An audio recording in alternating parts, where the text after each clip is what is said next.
गुरु जी की साजी नवाजी गुरु रूप गुरु बिहारी साध संगत जी। वाहिगुरु जी का खालसा वाहिगुरु जी की फतेह। गुरमुख प्यारी हुई जो आप सिमरन अभ्यास करते हैं, ये सिमरन आप इस करके करते हैं कि साडा जो मन है इस लोक विच आके ये भरम दे विच जदों पै जांदा है, विचारां दे विच फौरनियां दे विच फिर सौ जाता है। सुते हुए मन नूं जगाउण वास्ते फिर तां करके सिमरन अभ्यास कीता जाता है।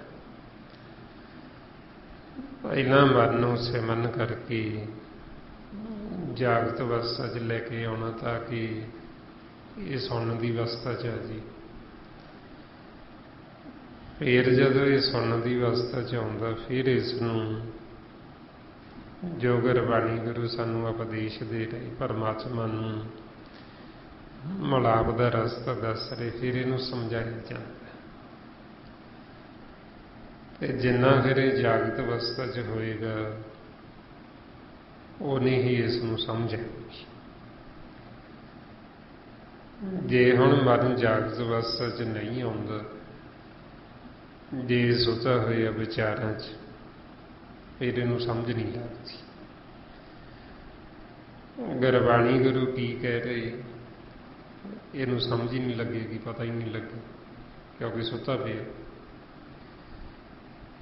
जिवें कोई जीव गूढ़ी नींद सुता होवे जां नशा करके सुता होवे, हुण उहदे कोल तुसीं जो मर्जी गल्लां करी जाओ, जो मर्जी उहनूं सुणाई चलो, सुते नूं थोड़ी समझ लगनी भी मैनूं की सुना रहे ने, की मैनूं कह रहे।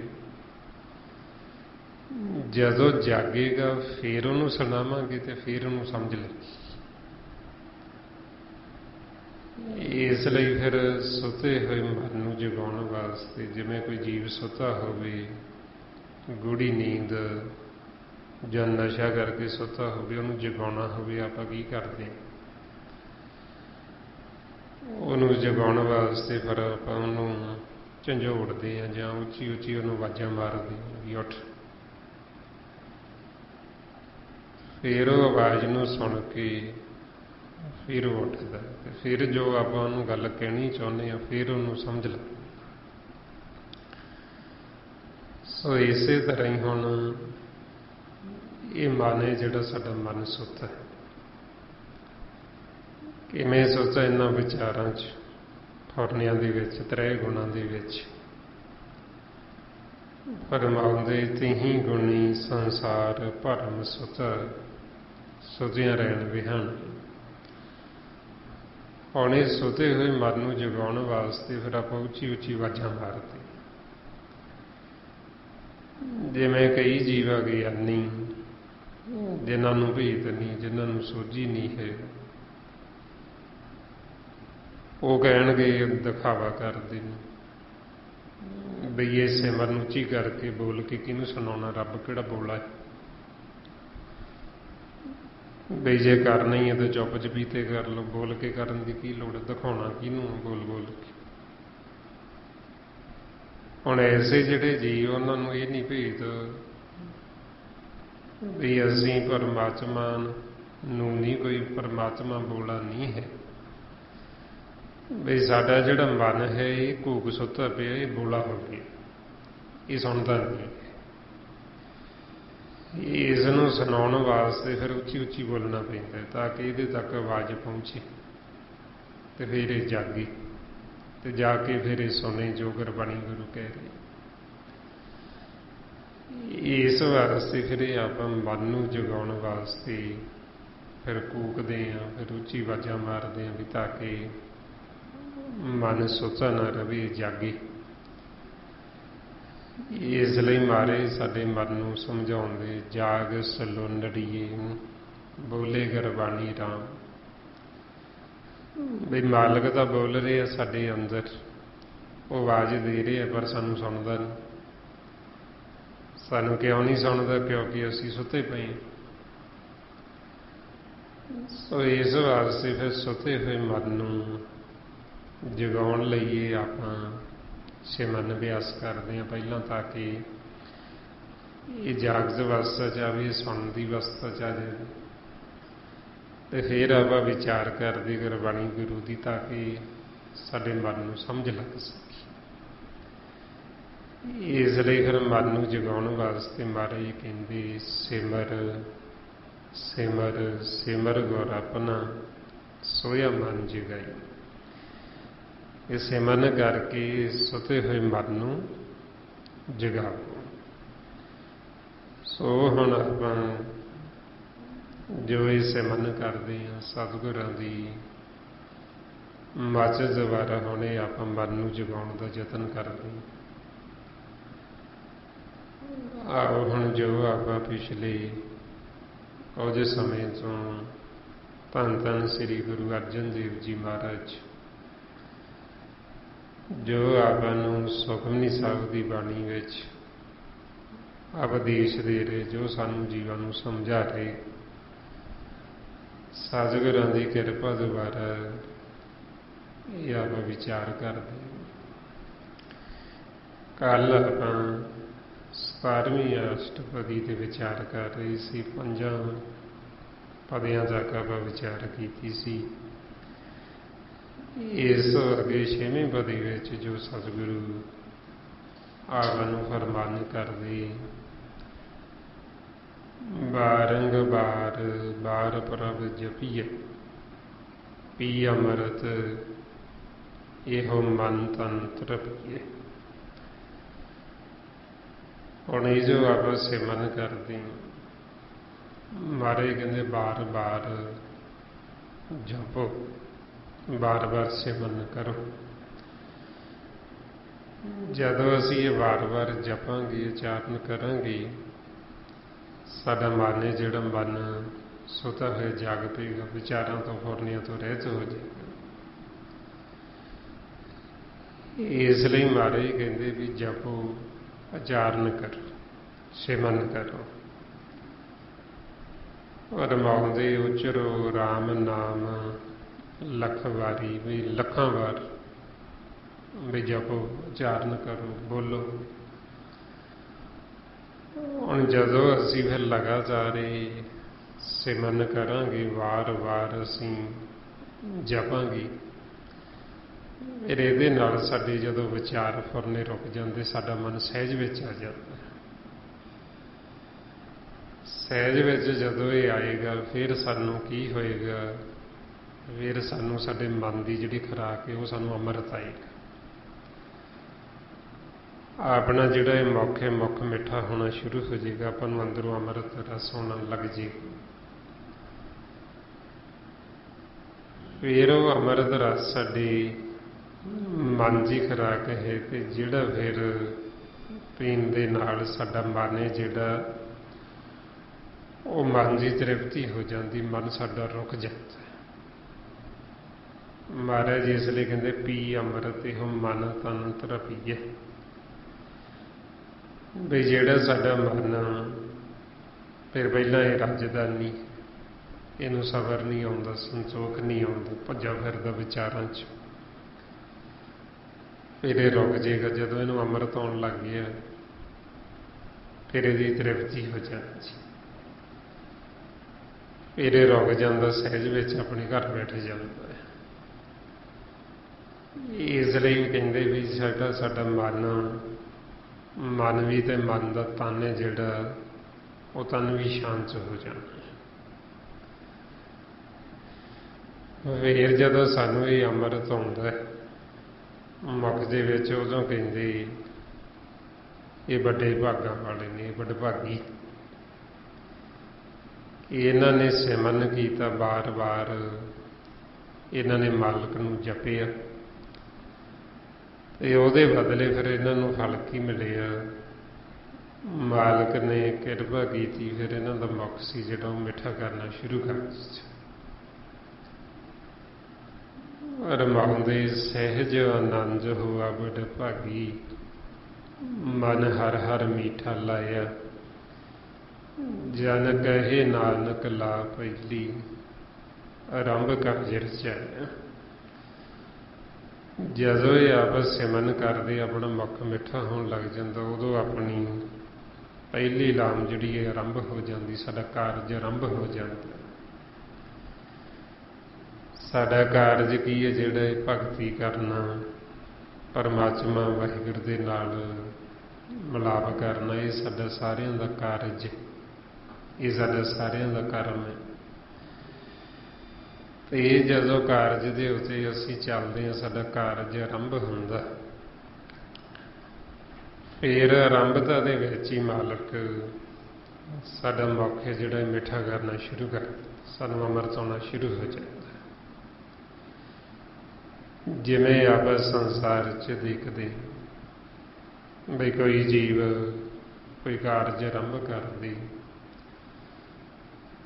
ਤੇ ਉਹਦੇ ਵਾਸਤੇ ਫਿਰ ਉਹ ਕਹਿੰਦੇ ਵੀ ਮੂੰਹ ਮਿੱਠਾ ਕਰੋ, ਵੀ ਮਿੱਠਾ ਵੰਡੋ, ਸਾਰਿਆਂ ਦਾ ਮੂੰਹ ਮਿੱਠਾ ਕਰੋ, ਤਾਂ ਕਿ ਪਤਾ ਲੱਗੇ ਵੀ ਇਹਨਾਂ ਦੇ ਘਰ ਖੁਸ਼ੀ ਹੈ, ਖੁਸ਼ੀ ਦਾ ਇਹਨਾਂ ਨੇ ਕੀਤਾ ਹੈ ਆਪਣਾ। ਸੋ ਇਸੇ ਤਰ੍ਹਾਂ ਹੀ ਜਦੋਂ ਫਿਰ ਆਪਣਾ ਇਹ ਕਾਰਜ ਆਰੰਭ ਹੁੰਦਾ, ਜਦੋਂ ਆਪਾਂ ਫਿਰ ਜਪਦੇ ਹਾਂ, ਬਾਰ-ਬਾਰ ਸਿਮਰਨ ਕਰਦੇ ਹਾਂ, ਬਾਰੰਗ ਬਾਰ-ਬਾਰ ਪ੍ਰਭ ਜਪੀਏ, ਮਹਾਰਾਜ ਕਹਿੰਦੇ ਬਾਰ-ਬਾਰ ਜਪੋ, ਲਗਾਤਾਰ ਜਪੋ। ਫਿਰ ਜਪਣ ਦੇ ਨਾਲ ਸਾਨੂੰ ਅੰਮ੍ਰਿਤ ਆਉਣਾ, ਪੀ ਅੰਮ੍ਰਿਤ ਇਹ ਮਨ ਤਨ ਤ੍ਰਪੀਏ, ਸਾਡੇ ਮਨ ਨੂੰ ਫਿਰ ਅੰਮ੍ਰਿਤ ਰਸ ਮਿਲਣਾ ਸ਼ੁਰੂ ਹੋ ਜਾਂਦਾ, ਜਿਹਦੇ ਨਾਲ ਫਿਰ ਸਾਡੇ ਮਨ ਨੂੰ ਧੀਰਜ ਆ ਜਾਂਦਾ, ਸਾਡੇ ਮਨ ਨੂੰ ਸ਼ਾਂਤੀ ਆ ਜਾਂਦੀ, ਫਿਰ ਇਹ ਸੁਖੀ ਹੋ ਜਾਂਦਾ। ਫਿਰ ਅੱਗੇ ਮਹਾਰਾਜ ਫਰਮਾਉਂਦੇ ਨਾਮ ਰਤਨ ਜਿਨ ਗੁਰਮੁਖ ਪਾਇਆ, ਤਿਸ ਕਿਛ ਅਵਰ ਨਾਹੀ ਦ੍ਰਿਸ਼ਟ ਆਇਆ। ਫਿਰ ਜਦੋਂ ਆਪਾਂ ਇਹ ਸਿਮਰਨ ਕਰਦੇ ਹਾਂ, ਸਾਨੂੰ ਸਹਿਜ ਦੇ ਵਿੱਚ ਗਿਆਨ ਨੂੰ, ਸਾਡਾ ਮੁੱਖ ਮਿੱਠਾ ਹੁੰਦਾ, ਅੰਮ੍ਰਿਤ ਆਉਂਦਾ, ਸਹਿਜ ਆਪਣਾ ਘਰ ਹੈ, ਸਹਿਜ 'ਚ ਗਿਆਨ ਹੀ ਫਿਰ ਸਾਨੂੰ ਨਾਮ ਰਤਨ ਦੀ ਪ੍ਰਾਪਤੀ ਹੁੰਦੀ। ਜੋ ਇਹ ਆਪਾਂ ਮੰਗ ਕਰਦੇ ਹਾਂ ਨਾ ਨਾਮ ਦੀ, ਜਾਣੇ ਅਣਜਾਣੇ ਵਿੱਚ ਜੀਵ ਚਾਹੇ ਨਾਮ ਨੂੰ ਕੋਈ ਜਾਣਦਾ ਚਾਹੇ ਨਹੀਂ ਜਾਣਦਾ, ਫਿਰ ਵੀ ਉਹ ਸਪਨ ਸੁਣਾ ਕੇ ਜੀਵ ਜਾਂਦੇ, ਸੰਤਾਂ ਸਾਧੂਆਂ ਪਾਸ ਜਾਂਦੇ, ਉਹਨਾਂ ਨੂੰ ਬੇਨਤੀਆਂ ਕਰਦੇ ਸਾਨੂੰ ਨਾਮ ਦੇਵੋ। ਜਾਂ ਆਪਾਂ ਗੁਰੂ ਘਰ ਆਉਂਦੇ ਹਾਂ, ਗੁਰੂ ਗ੍ਰੰਥ ਸਾਹਿਬ ਜੀ ਦੇ ਸਨਮੁਖ ਹੋ ਕੇ ਬੇਨਤੀ ਕਰਦੇ ਸਾਨੂੰ ਨਾਮ ਦੀ ਦਾਤ ਦਿਓ। ਤੇ ਜਾਂ ਰੋਜ਼ ਅਰਦਾਸ ਗੁਰਮੁਖ ਕਰਦੇ, ਅਰਦਾਸ ਦੇ ਵਿੱਚ ਵੀ ਇਹੋ ਮੰਗ ਰੱਖਦੇ ਸਿੱਖਾਂ ਨੂੰ ਦਾਨਾ ਸਿਰ ਦਾਨ ਨਾਮ ਦਾਨ, ਵੀ ਸਾਨੂੰ ਨਾਮ ਦਾ ਦਾਨ ਦੇਵੋ ਜੀ। ਹੁਣ ਇਹ ਜੋ ਨਾਮ ਦਾ ਦਾਨ ਸਾਨੂੰ ਕਿੱਥੇ ਮਿਲਦਾ ਜਾ ਕੇ? ਜਦੋਂ ਅਸੀਂ ਸਹਿਜ ਵਿੱਚ ਜਾਂਦੇ। ਨਾਮ ਸਾਡੇ ਅੰਦਰ ਹੀ ਹੈ, ਸਾਨੂੰ ਕਿਤੋਂ ਬਾਹਰੋਂ ਨਹੀਂ ਮਿਲਣਾ। ਸਾਨੂੰ ਕੋਈ ਸੰਤ ਸਾਧੂ ਉਹ ਸਾਨੂੰ ਕੋਈ ਆਪਦੇ ਕੋਲੋਂ ਨਾਮ ਨਹੀਂ ਦੇ ਸਕਦਾ। ਉਹਨਾਂ ਨੇ ਸਾਨੂੰ ਨਾਮ ਦਾ ਭੇਤ ਦੇਣਾ ਕਿ ਨਾਮ ਤਾਂ ਤੁਹਾਡੇ ਸਾਰਿਆਂ ਦੇ ਅੰਦਰ ਹੀ ਹੈ, ਪਰ ਉਹ ਗੁਪਤ ਹੈ। ਜਦੋਂ ਤੁਸੀਂ ਸਹਿਜ ਵਿੱਚ ਜਾਓਗੇ, ਸਹਿਜ ਦੇ ਵਿੱਚ ਗਿਆ ਨੂੰ ਤੁਹਾਨੂੰ ਉਹ ਨਾਮ ਸੁਣੇਗਾ। ਇਸ ਲਈ ਸਾਨੂੰ ਗੁਰੂ ਨਾਨਕ ਦੇਵ ਜੀ ਸਮਝਾਉਂਦੇ ਵੀ ਕਿਵੇਂ ਤੁਸੀਂ ਨਾਮ ਨੂੰ ਸੁਣ ਸਕਦੇ ਹੋ। ਮਾਰੇ ਕਹਿੰਦੇ ਸੁਣਿਆ ਲਾਗੇ ਸਹਿਜ ਤੇ ਹਾਂ, ਕਿ ਤੁਸੀਂ ਸਹਿਜ ਦੇ ਵਿੱਚ ਜਾ ਕੇ ਫਿਰ ਤੁਸੀਂ ਉਹਨੂੰ ਸੁਣ ਸਕਦੇ ਹੋ। ਹੁਣ ਜਦੋਂ ਆਪਾਂ ਇਹ ਸਿਮਰਨ ਕਰਦੇ ਹਾਂ, ਸਿਮਰਨ ਕਰਕੇ ਸਾਡਾ ਮਨ ਸਹਿਜ ਵਿੱਚ ਆ ਜਾਂਦਾ, ਫਿਰ ਸਹਿਜ 'ਚ ਸਾਨੂੰ ਗਿਆਨ ਨੂੰ ਅੰਮ੍ਰਿਤ ਆਉਂਦਾ। ਫਿਰ ਸਹਿਜ ਦੇ ਵਿੱਚ ਹੀ ਸਾਨੂੰ ਇਹ ਨਾਮ ਰਤਨ ਹੈ ਜਿਹੜਾ ਮਾਲਕ ਦੇ ਮੁਖ ਦੀ ਆਵਾਜ਼, ਉਹ ਸਾਨੂੰ ਸੁਣਾਈ ਦਿੰਦਾ ਹੈ। ਉਹ ਫਿਰ ਨਾਮ ਦੀ ਦਾਤ ਆਪਾਂ ਨੂੰ ਸਤਿਗੁਰਾਂ ਤੋਂ ਮਿਲਦੀ। ਸਤਿਗੁਰ ਕਹਿੰਦੇ ਪਰਮਾਤਮਾ ਅਕਾਲ ਪੁਰਖ ਵਾਹਿਗੁਰੂ ਨੂੰ। ਜਦੋਂ ਆਪਾਂ ਸਤਿਗੁਰਾਂ ਦੇ ਸਨਮੁਖ ਹੋ ਜਾਂਦੇ ਹਾਂ, ਸਾਡੇ ਨੇਤਰਾਂ 'ਚ ਨੇਤਰ ਮਿਲਦੇ, ਆਪਾਂ ਮਾਲਕ ਨੂੰ ਸਾਹਮਣੇ ਦੇਖਦੇ ਹਾਂ। ਜਦੋਂ ਸਾਡੀਆਂ ਅੱਖਾਂ 'ਚ ਅੱਖਾਂ ਪੈਂਦੀਆਂ, ਫਿਰ ਉਹ ਪਿਆਰੇ ਦੇ ਬਚਨ ਸੁਣਨ ਵਾਸਤੇ ਸਾਡੀ ਸੁਰਤੀ ਜਿਹੜੀ ਆਪਦੇ ਆਪ ਹੀ ਉਹ ਕੰਨਾਂ 'ਚ ਆ ਜਾਂਦੀ ਬਈ ਹੁਣ ਇਸ ਪਿਆਰੇ ਦੇ ਆਪਣੇ ਪਤੀ ਦੇ ਬਚਨ ਵੀ ਸੁਣੀਏ, ਮਾਲਕ ਦੀ ਆਵਾਜ਼ ਨੂੰ ਸੁਣੀਏ। ਰੇਚੇ ਮਾਰੇ ਕਹਿੰਦੇ ਲੋਇਣ ਰਤੇ ਲੋਇਣੀ ਕੰਨੀ ਸੁਰਤ ਸਮਾਈ। ਵੀ ਲੋਇਣ ਕਹਿੰਦੇ ਅੱਖਾਂ, ਵੀ ਜਦੋਂ ਅੱਖਾਂ 'ਚ ਅੱਖਾਂ ਪਈਆਂ, ਨੇਤਰਾਂ 'ਚ ਨੇਤਰ ਮਿਲੇ, ਲੋਇਣ 'ਚ ਲੋਇਣ ਰੱਤੇ ਗਏ, ਫਿਰ ਜਿਹੜੀ ਸੁਰਤੀ ਸੀ ਉਹ ਕੰਨਾਂ 'ਚ, ਕੰਨੀ ਸੁਰਤ ਸਮਾਈ, ਵੀ ਕੰਨਾਂ 'ਚ ਸੁਰਤੀ ਸਮਾ ਗਈ ਆ ਕੇ। ਫਿਰ ਉਹ ਮਾਲਕ ਦੀ ਜਿਹੜੀ ਆਵਾਜ਼ ਨਾਮ, ਫਿਰ ਉਹ ਸਾਨੂੰ ਸੁਣਾਈ ਦਿੰਦਾ। ਫਿਰ ਉਦੋਂ ਸਾਨੂੰ ਭੇਦ ਖੁੱਲ੍ਹਦਾ ਵੀ ਇਹਦਾ ਹੱਕਦਾਰ ਹੈ ਜੋ ਸਤਿਗੁਰੂ ਹੈ, ਪਰਮਾਤਮਾ ਆਪ ਹੈ, ਵੀ ਜਿਹੜਾ ਸਾਨੂੰ ਨਾਮ ਸੁਣਾ ਸਕਦਾ, ਜਿਹੜਾ ਸਾਨੂੰ ਨਾਮ ਦੀ ਦਾਤ ਦੇ ਸਕਦਾ। ਉਦੋਂ ਫਿਰ ਕਹਿੰਦੇ ਸਤਿਗੁਰ ਸਿੱਖ ਕੋ ਨਾਮ ਧਨ ਦੇ, ਗੁਰ ਕਾ ਸਿੱਖ ਬੜ ਭਾਗੀ ਹੈ। ਵੀ ਇਹ ਗੁਰ ਸਿੱਖ ਵੱਡੇ ਭਾਗਾਂ, ਵੀ ਇਹਨੂੰ ਨਾਮ ਦੀ ਦਾਤ ਮਿਲ ਗਈ ਸਤਿਗੁਰਾਂ ਤੋਂ। ਇਹ ਸਹਿਜ ਵਿੱਚ ਗਿਆ, ਇਹਨਾਂ ਨੇ ਸ਼ਬਦ ਦੀ ਕਮਾਈ ਕੀਤੀ, ਸਹਿਜ ਵਿੱਚ ਗਿਆ ਨੂੰ ਇਹਨਾਂ ਨੂੰ ਅੰਮ੍ਰਿਤ ਰਸ ਆਇਆ। ਫਿਰ ਇਹਨਾਂ ਨੇ ਮਾਲਕ ਦੇ ਨਾਲ ਸਨਮੁਖ ਹੋਏ ਤੇ ਮਾਲਕ ਤੋਂ ਨਾਮ ਦੀ ਦਾਤ ਵੀ ਲੈ ਲਈ। ਫਿਰ ਜਦੋਂ ਸਾਨੂੰ ਨਾਮ ਦੀ ਦਾਤ ਮਿਲ ਗਈ, ਫਿਰ ਅਸੀਂ ਹਰ ਪਾਸੇ ਮਾਲਕ ਨੂੰ ਹੀ ਦੇਖਦੇ। ਇਸ ਲਈ ਫਿਰ ਉਹਨੂੰ ਕੋਈ ਗੁਰਮੁਖ ਨੂੰ ਕੋਈ ਹੋਰ ਨਹੀਂ, ਜਿਨ੍ਹਾਂ ਨੂੰ ਨਾਮ ਦੀ ਦਾਤ ਪ੍ਰਾਪਤ ਹੋ ਗਈ, ਫਿਰ ਉਹ ਮਾਲਕ ਨੂੰ ਹੀ ਦੇਖਦੇ, ਹਰ ਪਾਸੇ ਅੰਦਰ ਵੀ ਦੇਖਦੇ ਤੇ ਬਾਹਰ ਵੀ ਦੇਖਦੇ। ਇਸ ਲਈ ਕਹਿੰਦੇ ਤਿਸ ਕਿਛ ਅਵਰ ਨਾ ਹੀ ਦ੍ਰਿਸ਼ਟ ਆਇਆ, ਵੀ ਉਹਨਾਂ ਦੀ ਦ੍ਰਿਸ਼ਟੀ 'ਚ ਫਿਰ ਹੋਰ ਨਹੀਂ ਕੋਈ, ਉਹ ਮਾਲਕ ਨੂੰ ਹੀ ਦੇਖਦੇ, ਮਾਲਕ ਹੀ ਦੇਖਦੇ। ਫੇਰ ਮਾਰੇ ਫਰਮਾਉਂਦੇ ਨਾਮ ਧਨ ਨਾਮੋ ਰੂਪ ਰੰਗ, ਨਾਮੋ ਸੁਖ ਹਰ ਨਾਮ ਕਾ ਸੰਗ। ਬਈ ਉਹਨਾਂ ਗੁਰਮੁਖਾਂ ਦਾ ਫਿਰ ਧਨ ਕੀ ਹੈ? ਨਾਮ। ਉਹ ਨਾਮ ਧਨ ਖੱਟਦੇ, ਤੇ ਨਾਮ ਹੀ ਉਹਨਾਂ ਦਾ ਰੂਪ, ਤੇ ਨਾਮ ਹੀ ਰੰਗ, ਨਾਮ ਦਾ ਹੀ ਰੰਗ ਚੜਾਉਂਦੇ ਆਪਦੇ ਵਿੱਚ। ਜਿਵੇਂ ਇੱਕ ਚਾਹੇ ਸੰਸਾਰ ਦੇ ਵਿੱਚ ਦੁਨਿਆਵੀ ਮਾਇਆ ਦੇ ਰੰਗ, ਫਿੱਕੇ ਰੰਗ, ਤੇ ਉਹ ਨੇ ਜਿਹੜੇ ਉਹ ਕੱਚੇ ਰੰਗ ਨੇ, ਕਸੁੰਭ ਦਾ ਰੰਗ ਹੈ, ਉਹ ਥੋੜੇ ਦਿਨਾਂ ਵਾਸਤੇ ਹੁੰਦਾ, ਉਤਰ ਜਾਂਦਾ। ਮਾਰੇ ਕਹਿੰਦੇ ਕੱਚਾ ਰੰਗ ਕਸੁੰਭ ਕਾ ਥੋੜੜਿਆਂ ਦਿਨ ਚਾਰ, ਵੀ ਇਹ 4 ਦਿਨ ਦੇ ਮਾਇਆ ਦੇ ਰੰਗ ਸਦਾ ਨਹੀਂ ਰਹਿੰਦੇ। ਤੇ ਗੁਰਮੁਖ ਨੇ ਜਿਹੜੇ ਉਹ ਫਿਰ ਇਹ ਨਾਮ ਦਾ ਰੰਗ ਚੜਾਉਂਦੇ। ਜਦੋਂ ਚੜ ਗਿਆ ਲਹਿੰਦਾ ਪੱਕਾ ਰੰਗ ਹੈ ਮਜੀਠ ਦਾ। ਇੱਕ ਵਾਰ ਸਾਡੇ ਮਨ ਤੇ ਚੜ ਜੇ ਫਿਰ ਸਾਰੀ ਉਮਰ ਨਹੀਂ ਲੱਥੀ। ਮਾਇਆ ਦੇ ਰੰਗ ਕਦੇ ਚੜ ਜਾਂਦੇ, ਕਦੇ ਲੈ ਜਾਂਦੇ, ਫਿਰ ਚੜ ਜਾਂਦੇ, ਫਿਰ ਲੈ ਜਾਂਦੇ, ਕੱਚੇ।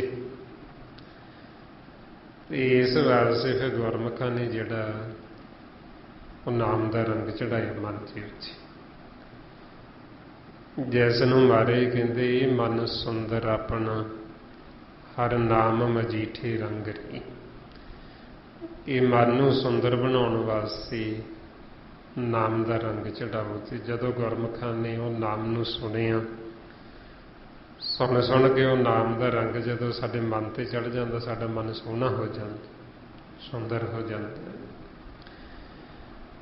ਤੇ ਇਸ ਵਾਸਤੇ ਫਿਰ ਮਹਾਰਾਜ ਕਹਿੰਦੇ ਵੀ ਨਾਮ ਤੋਂ ਹੀ ਉਹ ਗੁਰਮੁਖ ਨੇ ਜਿਹੜੇ ਉਹ ਸੁਖੀ ਰਹਿੰਦੇ ਨਾਮ ਦੇ ਨਾਲ ਹੀ, ਕਿਉਂਕਿ ਨਾਮ ਨੂੰ ਸੁਣੀ ਜਾਂਦੇ, ਸੁਣ ਕੇ ਆਨੰਦ ਲੈਂਦੇ, ਸੁੱਖ ਲੈਂਦੇ,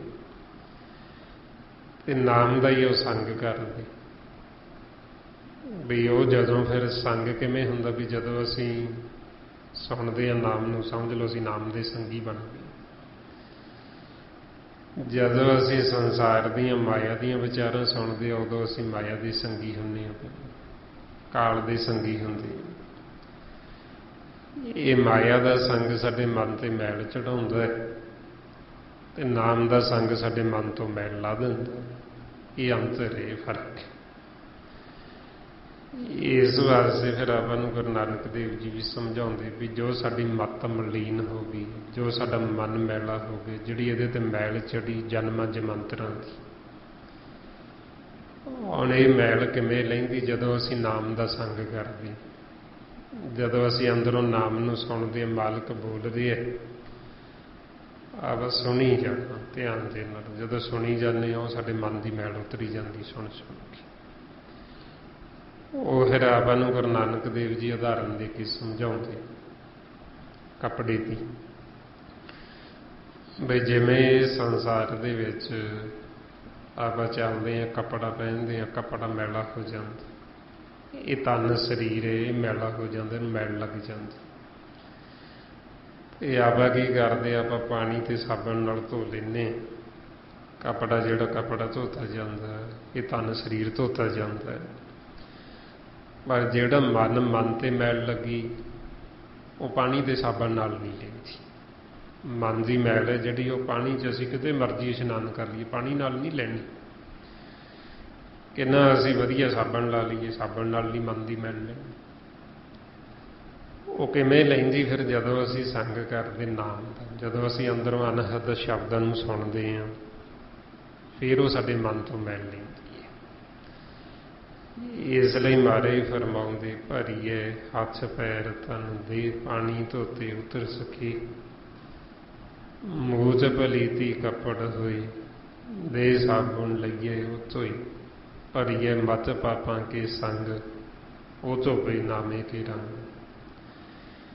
ਇਹ ਜਿਹੜੀ ਸਾਡੀ ਮੱਤ ਮੈਲੀ ਹੋ ਗਈ ਉਹ ਨਾਮ ਦੇ ਰੰਗ ਦੇ ਨਾਲ ਲੈਣੀ। ਤੇ ਇਸ ਕਰਕੇ ਫਿਰ ਜਿਹੜੇ ਗੁਰਮੁਖ ਉਹ ਨਾਮ ਦੇ ਸੰਗੀ, ਉਹ ਨਾਮ ਦਾ ਰੰਗ ਮਨ ਤੇ ਚੜਾਉਂਦੇ, ਤਾਂ ਕਰਕੇ ਉਹਨਾਂ ਦਾ ਮਨ ਹੈ ਜਿਹੜਾ ਉਹ ਸ਼ੁੱਧ ਹੋ ਜਾਂਦਾ, ਨਿਰਮਲ ਹੋ ਜਾਂਦਾ।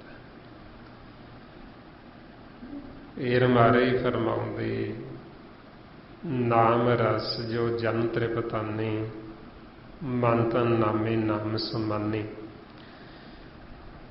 ਬਈ ਜਿਨ੍ਹਾਂ ਦਾ ਫਿਰ ਮਨ ਗੁਰਮੁਖਾਂ ਦਾ ਨਾਮ ਰਸ, ਜਦੋਂ ਅਸੀਂ ਨਾਮ ਦੇ ਨਾਲ ਜੁੜਦੇ ਹਾਂ, ਨਾਮ ਦੇ ਵਿੱਚੋਂ ਫਿਰ ਉਹ ਰਸ ਆਉਂਦਾ ਅੰਮ੍ਰਿਤ, ਸਾਡੇ ਮਨ ਦੀ ਜੋ ਖੁਰਾਕ ਹੈ, ਸਾਡੇ ਮਨ ਦਾ ਭੋਜਨ। ਇਸ ਲਈ ਜੋ ਨਾਮ ਪਰਮਾਤਮਾ ਦਾ ਉਹਨੂੰ ਰਸਾਂ ਦੀ ਖਾਨ ਆਖੀ। ਜਦੋਂ ਸਾਡੀ ਸੁਰਤੀ ਉਹ ਨਾਮ ਦੇ ਨਾਲ ਜੁੜਦੀ, ਉਹਦੇ ਵਿੱਚੋਂ ਅੰਮ੍ਰਿਤ ਆਉਂਦਾ ਤੇ ਉਹਦੇ ਨਾਲ ਸਾਡੇ ਮਨ ਦੀ ਤ੍ਰਿਪਤੀ ਹੁੰਦੀ, ਸਾਡਾ ਮਨ ਰੱਜ ਜਾਂਦਾ ਹੈ। ਇਹ ਮਹਾਰਾਜ ਕਹਿੰਦੇ ਵੀ ਜਿਨ੍ਹਾਂ ਦਾ ਮਨ ਤ੍ਰਿਪਤ ਹੋ ਗਿਆ, ਵੀ ਰੱਜ ਗਿਆ, ਜਿਨ੍ਹਾਂ ਨੂੰ ਫਿਰ ਉਹ ਅੰਮ੍ਰਿਤ ਰਸ ਦਾ ਸਵਾਦ ਆ ਗਿਆ, ਫਿਰ ਉਹਨਾਂ ਦਾ ਮਨ ਤੇ ਮਨ ਦਾ ਜਿਹੜਾ ਤਨ ਹੈ ਸੂਖਮ, ਉਹ ਦੋਨੋਂ ਹੀ ਫਿਰ ਨਾਮ ਦੇ ਵਿੱਚ ਸਮਾ ਜਾਂਦੇ। ਮਨ ਤਨ ਨਾਮੇ ਨਾਮ ਸਮਾਨੇ। ਬਈ ਉਹਨਾਂ ਦਾ ਮਨ ਵੀ ਤੇ ਮਨ ਦਾ ਤਨ ਵੀ, ਜਿਵੇਂ ਹੁਣ ਇਹ ਜਿਹੜਾ ਸਰੀਰ ਹੈ, ਇਹ ਸਰੀਰ ਵੱਖਰਾ ਹੈ, ਮਨ ਵੱਖਰਾ ਹੈ ਤੇ ਮਨ ਦਾ ਤਨ ਵੱਖਰਾ ਹੈ। ਮਨ ਹੈ ਜਿਹੜਾ ਮਨ ਜੋਤ ਸਰੂਪ ਪ੍ਰਕਾਸ਼ ਰੂਪ ਹੈ, ਤੇ ਮਨ ਦੇ ਉੱਤੇ ਤਨ ਦਿੱਤਾ ਹੋਇਆ ਸੂਖਮ, ਉਹ ਜਿਹੜਾ ਤੁਸੀਂ ਰਾਤ ਨੂੰ ਸੁਪਨੇ 'ਚ ਦੇਖਦੇ। ਜਦੋਂ ਆਪਾਂ ਰਾਤ ਨੂੰ ਸੌਂ ਜਾਂਦੇ ਹਾਂ, ਸੌਣ ਤੋਂ ਮਗਰੋਂ ਤੁਸੀਂ ਸੁਪਨਾ ਦੇਖਦੇ ਹੋ। ਸੁਪਨੇ ਦੇ ਵਿੱਚ ਜਿਹੜਾ ਚੱਲ ਰਿਹਾ, ਜਿਹੜਾ ਮਿਲਦਾ, ਜਿਹੜਾ ਤੁਰਿਆ ਫਿਰਦਾ, ਉਹ ਮਨ ਦੇ ਉੱਤੇ ਤਨ ਦਿੱਤਾ ਹੋਏ, ਉਹ ਇਹ ਸਰੀਰ ਵਰਗਾ ਹੀ ਦਿਖਦਾ। ਜਿੱਦਾਂ ਦਾ ਇਹ ਸਰੀਰ ਹੈ ਉੱਦਾਂ ਦਾ ਹੀ ਉਹ ਮਨ ਦੇ ਉੱਤੇ ਸੂਖਮ ਕਰ ਦਿੱਤਾ ਹੁੰਦਾ ਹੈ। ਉਸ ਨੂੰ ਕਹਿੰਦੇ ਮਨ ਦਾ ਤਨ। ਹੁਣ ਜਿਹੜੇ ਗੁਰਮੁਖ ਫਿਰ ਉਹਨਾਂ ਦਾ ਮਨ ਵੀ ਤੇ ਉਹ ਮਨ ਦਾ ਤਨ ਵੀ ਸੂਖਮ। ਇਹ ਸਰੀਰ ਨਹੀਂ, ਇਹ ਸਰੀਰ ਤਾਂ ਇੱਥੇ ਹੀ ਰਹਿ ਜਾਂਦਾ, ਇਹਨੂੰ ਤਾਂ ਆਪਾਂ ਇੱਥੇ ਆਪਦੇ ਹੱਥੀਂ ਸੰਸਕਾਰ ਕਰ ਦਿੰਦੇ। ਚਾਹੇ ਕੋਈ ਗੁਰਮੁਖ ਹੈ, ਚਾਹੇ ਕੋਈ ਮਨਮੁਖ ਹੈ, ਜਦੋਂ ਇਹ ਸਰੀਰ ਨੂੰ ਛੱਡ ਕੇ ਜਾਂਦਾ, ਇਹ ਸਰੀਰ ਨੂੰ ਤਾਂ ਆਪਾਂ ਆਪਦੇ ਹੱਥੀਂ ਇੱਥੇ ਕੋਈ ਸੰਸਕਾਰ ਕਰ ਦਿੰਦਾ, ਕੋਈ ਅਗਨ ਭੇਟ ਕਰ ਦਿੰਦਾ ਹੈ, ਕੋਈ ਪਾਣੀ ਵਿੱਚ ਰੋੜ ਦਿੰਦਾ ਹੈ, ਕੋਈ ਮਿੱਟੀ 'ਚ ਦੱਬ ਦਿੰਦਾ ਹੈ। ਇਹ ਸਰੀਰ ਨਹੀਂ, ਉਹ ਮਨ ਦਾ ਤਨ ਹੈ, ਜਿਸ ਦੀ ਮਹਾਰਾਜ ਦੱਸਦੇ ਬਈ ਉਹ ਜਿਹੜਾ ਸੂਖਮ ਹੈ। ਤੇ ਗੁਰਮੁਖਾਂ ਦਾ ਫਿਰ ਮਨ ਵੀ ਤੇ ਮਨ ਦਾ ਤਨ ਵੀ ਉਹ ਦੋਵੇਂ ਨਾਮ 'ਚ ਸਮਾ ਜਾਂਦੇ ਤੇ ਮਾਲਕ ਦੇ ਵਿੱਚ ਲੀਨ ਹੋ ਜਾਂਦੇ, ਪ੍ਰਕਾਸ਼ ਦੇ ਵਿੱਚ। ਫੇਰ ਮਹਾਰਾਜ ਦੱਸਦੇ, ਉਠਤ ਬੈਠਤ ਸੋਭਤ ਨਾਮ, ਕਹੋ ਨਾਨਕ ਜਨ ਕੀ ਸਦ ਕਾਮ। ਬਈ ਗੁਰਮੁਖਾਂ ਦਾ ਜਿਹੜੇ ਹਰੀ ਦੇ ਜਨ, ਉਹਨਾਂ ਦਾ ਕੰਮ ਕੀ ਹੈ? ਉਹਨਾਂ ਦਾ ਕੰਮ ਹੈ ਉੱਠਦੇ, ਬਹਿੰਦੇ, ਸੌਂਦੇ, ਜਾਗਦੇ ਨਾਮ ਨੂੰ ਉਹਨਾਂ ਨੇ ਸੁਣੀ ਜਾਣਾ। ਮਾਲਕ ਦੀ ਆਵਾਜ਼ ਹੈ ਜਿਹੜੀ ਉਹਨੂੰ ਸੁਣੀ ਜਾਣਾ, ਇਹ ਉਹਨਾਂ ਦਾ ਕੰਮ ਹੈ। ਮਾਲਕ ਨੂੰ ਜਪੀ ਜਾਣਾ, ਸਿਮਰਨ ਕੀਤੀ ਜਾਣਾ, ਮਾਲਕ ਨੂੰ ਦੇਖੀ ਜਾਣਾ, ਉਹਦੇ ਦਰਸ਼ਨ ਕਰੀ ਜਾਣੇ। ਇਹ ਫਿਰ ਜਿਹੜੇ ਹਰੀ ਦੇ ਜਨ, ਉਹਨਾਂ ਦਾ ਇਹ ਕੰਮ ਹੈ ਵੀ ਉਹਨਾਂ ਦਾ ਇਹ ਕਿਰਤ ਕਹਿ ਲਓ, ਉਹਨਾਂ ਦੀ ਇਹ ਕਿਰਤ ਹੈ, ਉਹਨਾਂ ਦੀ ਇਹ ਭਗਤੀ ਹੈ, ਉਹਨਾਂ ਦਾ ਇਹ ਸਿਮਰਨ ਹੈ। ਤੇ ਇਸੇ ਤਰ੍ਹਾਂ ਹੀ ਫਿਰ ਉਹ ਆਪਾਂ ਨੂੰ ਵੀ ਸਮਝਾਉਂਦੇ ਵੀ ਤੁਸੀਂ ਵੀ ਮਾਲਕ ਦਾ ਸਿਮਰਨ ਜਿਹੜਾ ਸਦਾ ਹੀ ਕਰੋ। ਸਦਾ ਸਦਾ ਸਿਮਰ ਦਿਨ ਰਾਤ, ਉਠਤ ਬੈਠਤ ਸਾਸ ਗਿਰਾਸ। ਵੀ ਉੱਠਦੇ, ਬਹਿੰਦੇ, ਜਾਗਦੇ, ਸੌਂਦੇ, ਵੀ ਸਾਨੂੰ ਇਹ ਸਿਮਰਨ ਨਾ ਭੁੱਲੇ। ਹੋਰ ਚਾਹੇ ਸੰਸਾਰ ਦੀ ਵੰਗਾਰੀ ਹੈ ਤਾਂ ਆਪਾਂ ਚਾਹੇ ਘੱਟ ਕਰ ਲਈਏ, ਚਾਹੇ ਵੱਧ ਕਰ ਲਈਏ, ਕਿਹੜਾ ਅਸੀਂ ਇੱਥੋਂ ਕੁਛ ਨਾਲ ਲੈ ਜਾਣਾ, ਇੱਥੇ ਹੀ ਧਰ ਜਾਣਾ ਸਾਰਾ ਕੁਛ। ਵੰਗਾਰ ਚਾਹੇ ਘੱਟ ਕਰ ਲਈਏ, ਹੋਰ ਚਾਹੇ ਸਾਨੂੰ ਸਾਰਾ ਕੁਛ ਭੁੱਲ ਜੇ, ਪਰ ਸਾਨੂੰ ਇੱਕ ਮਾਲਕ ਨਾ ਭੁੱਲੇ, ਉਹਦਾ ਸਿਮਰਨ ਨਾ ਭੁੱਲੇ। ਤਾਂਹੀਓ ਮਾਰੇ ਫਰਮਾਉਂਦੇ, ਸਭੇ ਗੱਲਾਂ ਵਿਸਰਨ ਇੱਕੋ ਵਿਸਰ ਨਾ ਜਾਓ। ਵੀ ਹੋਰ ਤਾਂ ਚਾਹੇ ਸਾਨੂੰ ਸਾਰੀਆਂ ਗੱਲਾਂ ਭੁੱਲ ਜਾਣ ਸੰਸਾਰ ਦੀਆਂ, ਪਰ ਇੱਕ ਪਰਮਾਤਮਾ ਨਾ ਭੁੱਲੇ, ਉਹਦਾ ਸਿਮਰਨ ਨਾ ਭੁੱਲੇ। ਤੇ ਇਹੋ ਮਹਾਰਾਜ ਫਿਰ ਦੱਸਦੇ ਵੀ ਜਿਹੜੇ ਹਰੀ ਦੇ ਜਨ, ਉਹਨਾਂ ਨੂੰ ਭੁੱਲਦਾ ਨਹੀਂ, ਉਹਨਾਂ ਨੂੰ ਵਿਸਰਦਾ ਨਹੀਂ। ਉਹ ਸੰਸਾਰ ਦਾ ਕੋਈ ਵੀ ਕਰਮ ਕਰਦੇ ਆ, ਕਰਮ ਕਰਦੇ ਵੀ ਉਹਨਾਂ ਨੂੰ ਮਾਲਕ ਭੁੱਲਿਆ ਨਹੀਂ, ਮਾਲਕ ਵਿਸਰਿਆ ਨਹੀਂ ਹੈ, ਉਹ ਫਿਰ ਵੀ ਮਾਲਕ ਚਿਤੇ ਆ, ਕਿਉਂਕਿ ਉਹਨਾਂ ਦੇ ਹਿਰਦੇ 'ਚ ਵਸੇ। ਫੇਰ ਮਹਾਰਾਜ ਅੱਗੇ ਫਰਮਾਉਂਦੇ, ਬੋਲੋ ਜਸ ਜਿਹਬਾ ਦਿਨ ਰਾਤ, ਪ੍ਰਭ ਆਪਣੇ ਜਨ ਕੀਨੀ ਦਾਤ। ਵੀ ਮਾਲਕ ਨੇ ਉਹਨਾਂ ਨੂੰ ਦਾਤ ਦਿੱਤੀ, ਕਿਰਪਾ ਕੀਤੀ ਗੁਰਮੁਖਾਂ ਤੇ। ਉਹ ਫਿਰ ਮਾਲਕ ਦਾ ਜਿਹੜਾ ਜਸ, ਉਹ ਮਾਲਕ ਦੀ ਸਿਫਤ ਸਲਾਹੀ ਜੀਭਾ ਦੁਆਰਾ ਮਾਲਕ ਦੇ ਗੁਣ ਗਾਉਂਦੇ। ਦਿਨ ਰਾਤ ਉਹ ਮਾਲਕ ਦੀ ਉਸਤਤ ਕਰਦੇ, ਮਾਲਕ ਦੀ ਵਡਿਆਈ ਕਰਦੇ। ਜਦੋਂ ਇੱਧਰ ਸੰਸਾਰ 'ਚ ਆਉਂਦੇ, ਇੱਧਰ ਵੀ ਦਿਨ ਦੇ ਸਮੇਂ ਕਰਦੇ ਰਹਿੰਦੇ, ਜਦੋਂ ਆਪਦੇ ਘਰ ਜਾਂਦੇ ਉੱਧਰ ਵੀ ਮਾਲਕ ਦੀ ਵਡਿਆਈ। ਸੋ ਇਸ ਵਾਸਤੇ ਫਿਰ ਉਹਨੂੰ ਕਹਿੰਦੇ ਅੰਨ ਦਿਨ ਜਾਗਣਾ, ਵੀ ਜਿਹੜੇ ਗੁਰਮੁਖ ਨੇ ਉਹ ਅੰਨ ਦਿਨ ਜਾਗਦੇ। ਅੰਨ ਦਿਨ ਜਾਗਣ ਦਾ ਹੁੰਦਾ ਦਿਨ ਰਾਤ, ਵੀ ਦਿਨ ਰਾਤ ਜਾਗਦੇ। ਦਿਨ ਰਾਤ ਦਾ ਭਾਵ ਇਹ ਨਹੀਂ ਵੀ ਉਹ ਸੌਂਦੇ ਨਹੀਂ, ਵੀ ਉਹ ਸਾਰੀ ਰਾਤ ਜਾਗਦੇ ਹੀ ਰਹਿੰਦੇ। ਦਿਨ ਰਾਤ ਜਾਗਣ ਦਾ ਭਾਵ ਹੁੰਦਾ ਵੀ ਜਦੋਂ ਇੱਧਰੋਂ ਦੇਹ ਨੂੰ ਛੱਡ ਕੇ ਜਾਂਦੇ, ਉਹ ਆਪਦੇ ਘਰ ਜਾ ਕੇ ਵੀ ਜਾਗਦੇ, ਆਪਦੇ ਦੇਸ਼ ਜਦੋਂ ਇੱਧਰ ਬਗਾਨੇ ਦੇਸ਼ ਆਉਂਦੇ, ਕਾਲ ਦੇ ਦੇਸ਼ 'ਚ ਇਹਨੂੰ ਬਗਾਨਾ ਘਰ ਕਹਿੰਦੇ, ਸਰੀਰ ਨੂੰ ਲੋਕ ਕਹਿੰਦੇ, ਤੇ ਉਹ ਇੱਧਰ ਆ ਕੇ ਵੀ ਜਾਗਦੇ। ਉਹਨਾਂ ਦਾ ਮਨ ਹੈ ਜਿਹੜਾ ਉਹ ਸੌਂਦਾ ਨਹੀਂ। ਸੌਂਦਾ ਕਿਵੇਂ? ਮਨ ਜਦੋਂ ਵਿਚਾਰਾਂ 'ਚ ਜਾਂਦਾ, ਭਰਮ 'ਚ ਜਾਂਦਾ, ਤਾਂਹੀਓ ਸੌਂਦਾ, ਤੇ ਉਹ ਭਰਮ 'ਚ ਨਹੀਂ ਜਾਂਦੇ। ਇਸ ਕਰਕੇ ਉਹਨਾਂ ਦਾ ਮਨ ਜਾਗਦਾ। ਜਾਗਣ ਕਰਕੇ ਹੀ ਉਹ ਕਿਸੇ ਨਾਲ ਲੜਦੇ ਨਹੀਂ, ਕਿਸੇ ਨਾਲ ਵੈਰ ਵਿਰੋਧ, ਈਰਖਾ ਨਫ਼ਰਤ ਨਹੀਂ ਕਰਦੇ। ਜਦੋਂ ਅਸੀਂ ਸੌਂਦੇ ਹਾਂ ਤਾਂਹੀਓ ਇਹ ਸਾਰਾ ਕੁਝ ਹੁੰਦਾ। ਲੜਾਈਆਂ, ਝਗੜੇ, ਵੈਰ ਵਿਰੋਧ, ਇਹ ਸੁੱਤੇ ਮਨ ਦੀਆਂ ਨਿਸ਼ਾਨੀਆਂ। ਇਹ ਜਿਹੜੇ ਮਨ ਸੁੱਤੇ ਹੋਏ, ਉਦੋਂ ਫਿਰ ਇਹ ਸਾਰਾ ਕੁਝ ਹੁੰਦਾ। ਵੈਰ ਵਿਰੋਧ, ਈਰਖਾ ਨਫ਼ਰਤ, ਨਿੰਦਿਆ, ਚੁਗਲੀ, ਹਉਮੈ, ਹੰਕਾਰ, ਲੜਾਈਆਂ, ਝਗੜੇ, ਫਿਰ ਇਹ ਸਾਰਾ ਕੁਝ ਹੁੰਦਾ ਜਦੋਂ ਮਨ ਸੁੱਤਾ ਹੁੰਦਾ। ਜਿਹੜਾ ਮਨ ਜਾਗਦਾ, ਜਾਗੇ ਮਨ ਦੀ ਇਹ ਨਿਸ਼ਾਨੀ। ਜਿਹੜਾ ਮਨ ਜਾਗੇਗਾ ਉਹ ਕਦੇ ਕਿਸੇ ਨਾਲ ਲੜੇਗਾ ਨਹੀਂ। ਜਿਹੜਾ ਮਨ ਜਾਗੇਗਾ ਉਹ ਕਿਸੇ ਨਾਲ ਵੈਰ ਵਿਰੋਧ ਨਹੀਂ ਕਰੇਗਾ, ਕਿਸੇ ਦੀ ਨਿੰਦਿਆ ਨਹੀਂ ਕਰੇਗਾ, ਉਹ ਹਉਮੈ ਹੰਕਾਰ ਤੋਂ ਰਹਿਤ ਰਹੇਗਾ। ਜਾਗੇ ਮਨ ਦੀ ਇਹ ਨਿਸ਼ਾਨੀ, ਉਹ ਮਾਲਕ ਨੂੰ ਦੇਖਦਾ ਰਹੇਗਾ। ਦੇਖਦਾ ਕਰਕੇ ਜਦੋਂ ਜਾਗਿਆ ਹੋਇਆ ਮਨ, ਜਦੋਂ ਗੁਰਮੁਖ ਬੋਲਣਗੇ ਉਹ ਮਿੱਠਾ ਹੀ ਬੋਲਣਗੇ, ਉਹ ਸਹਿਜ ਹੀ ਬੋਲਦੇ, ਕਿਉਂਕਿ ਉਹ ਜਾਗਦੇ। ਤੇ ਜਦੋਂ ਮਨ ਸੁੱਤਾ ਫਿਰ ਕੌਣ ਬੋਲਦਾ? ਫਿਰ ਇਹ ਪੰਜ ਬੋਲਦੇ, ਕਾਮ, ਕ੍ਰੋਧ, ਲੋਭ, ਮੋਹ, ਹੰਕਾਰ। ਜਦੋਂ ਇਹ ਬੋਲਣਗੇ ਇਹਨਾਂ ਦੀ ਭਾਸ਼ਾ ਵੱਖਰੀ ਹੈ। ਇਹ ਜਦੋਂ ਬੋਲਣਗੇ ਇਹਨੇ ਫਿੱਕਾ ਬੋਲਣਾ, ਇਹਨੇ ਮਾੜਾ ਬੋਲਣਾ। ਇਹ ਜਦੋਂ ਬੋਲਣਗੇ ਐਸੇ ਬਚਨ ਬੋਲਣਗੇ ਵੀ ਦੂਸਰੇ ਜੀਵ ਨੂੰ ਵੀ ਦੁਖੀ ਕਰ ਦੇਣਗੇ। ਸੋ ਇਸ ਵਾਸਤੇ ਫਿਰ ਮਹਾਰਾਜ ਕਹਿੰਦੇ ਵੀ ਮਾਲਕ ਨੇ ਆਪਦੇ ਜਨ ਨੂੰ ਇਹ ਦਾਤ ਦਿੱਤੀ, ਗੁਰਮੁਖਾਂ ਨੂੰ ਇਹ ਦਾਤ ਦਿੱਤੀ ਬਈ ਉਹ ਦਿਨ ਰਾਤ ਫਿਰ ਮਾਲਕ ਦੀ ਉਸਤਤ ਕਰਦੇ, ਉਹਦੀ ਭਗਤੀ ਕਰਦੇ। ਫਿਰ ਮਹਾਰਾਜ ਅੱਗੇ ਫਰਮਾਉਂਦੇ, ਕਰੇ ਭਗਤ ਆਤਮ ਕੈ ਚਾਈ, ਪ੍ਰਭ ਆਪਣੇ ਸਿਉ ਰਹੀ ਸਮਾਈ। ਬਈ ਉਹ ਭਗਤੀ ਕਰਦੇ, ਇਹ ਨਹੀਂ ਵੀ ਇੱਕ ਤਾਂ ਹੁੰਦਾ ਬੱਧਾ ਚੱਟੀ ਕਰਨੀ।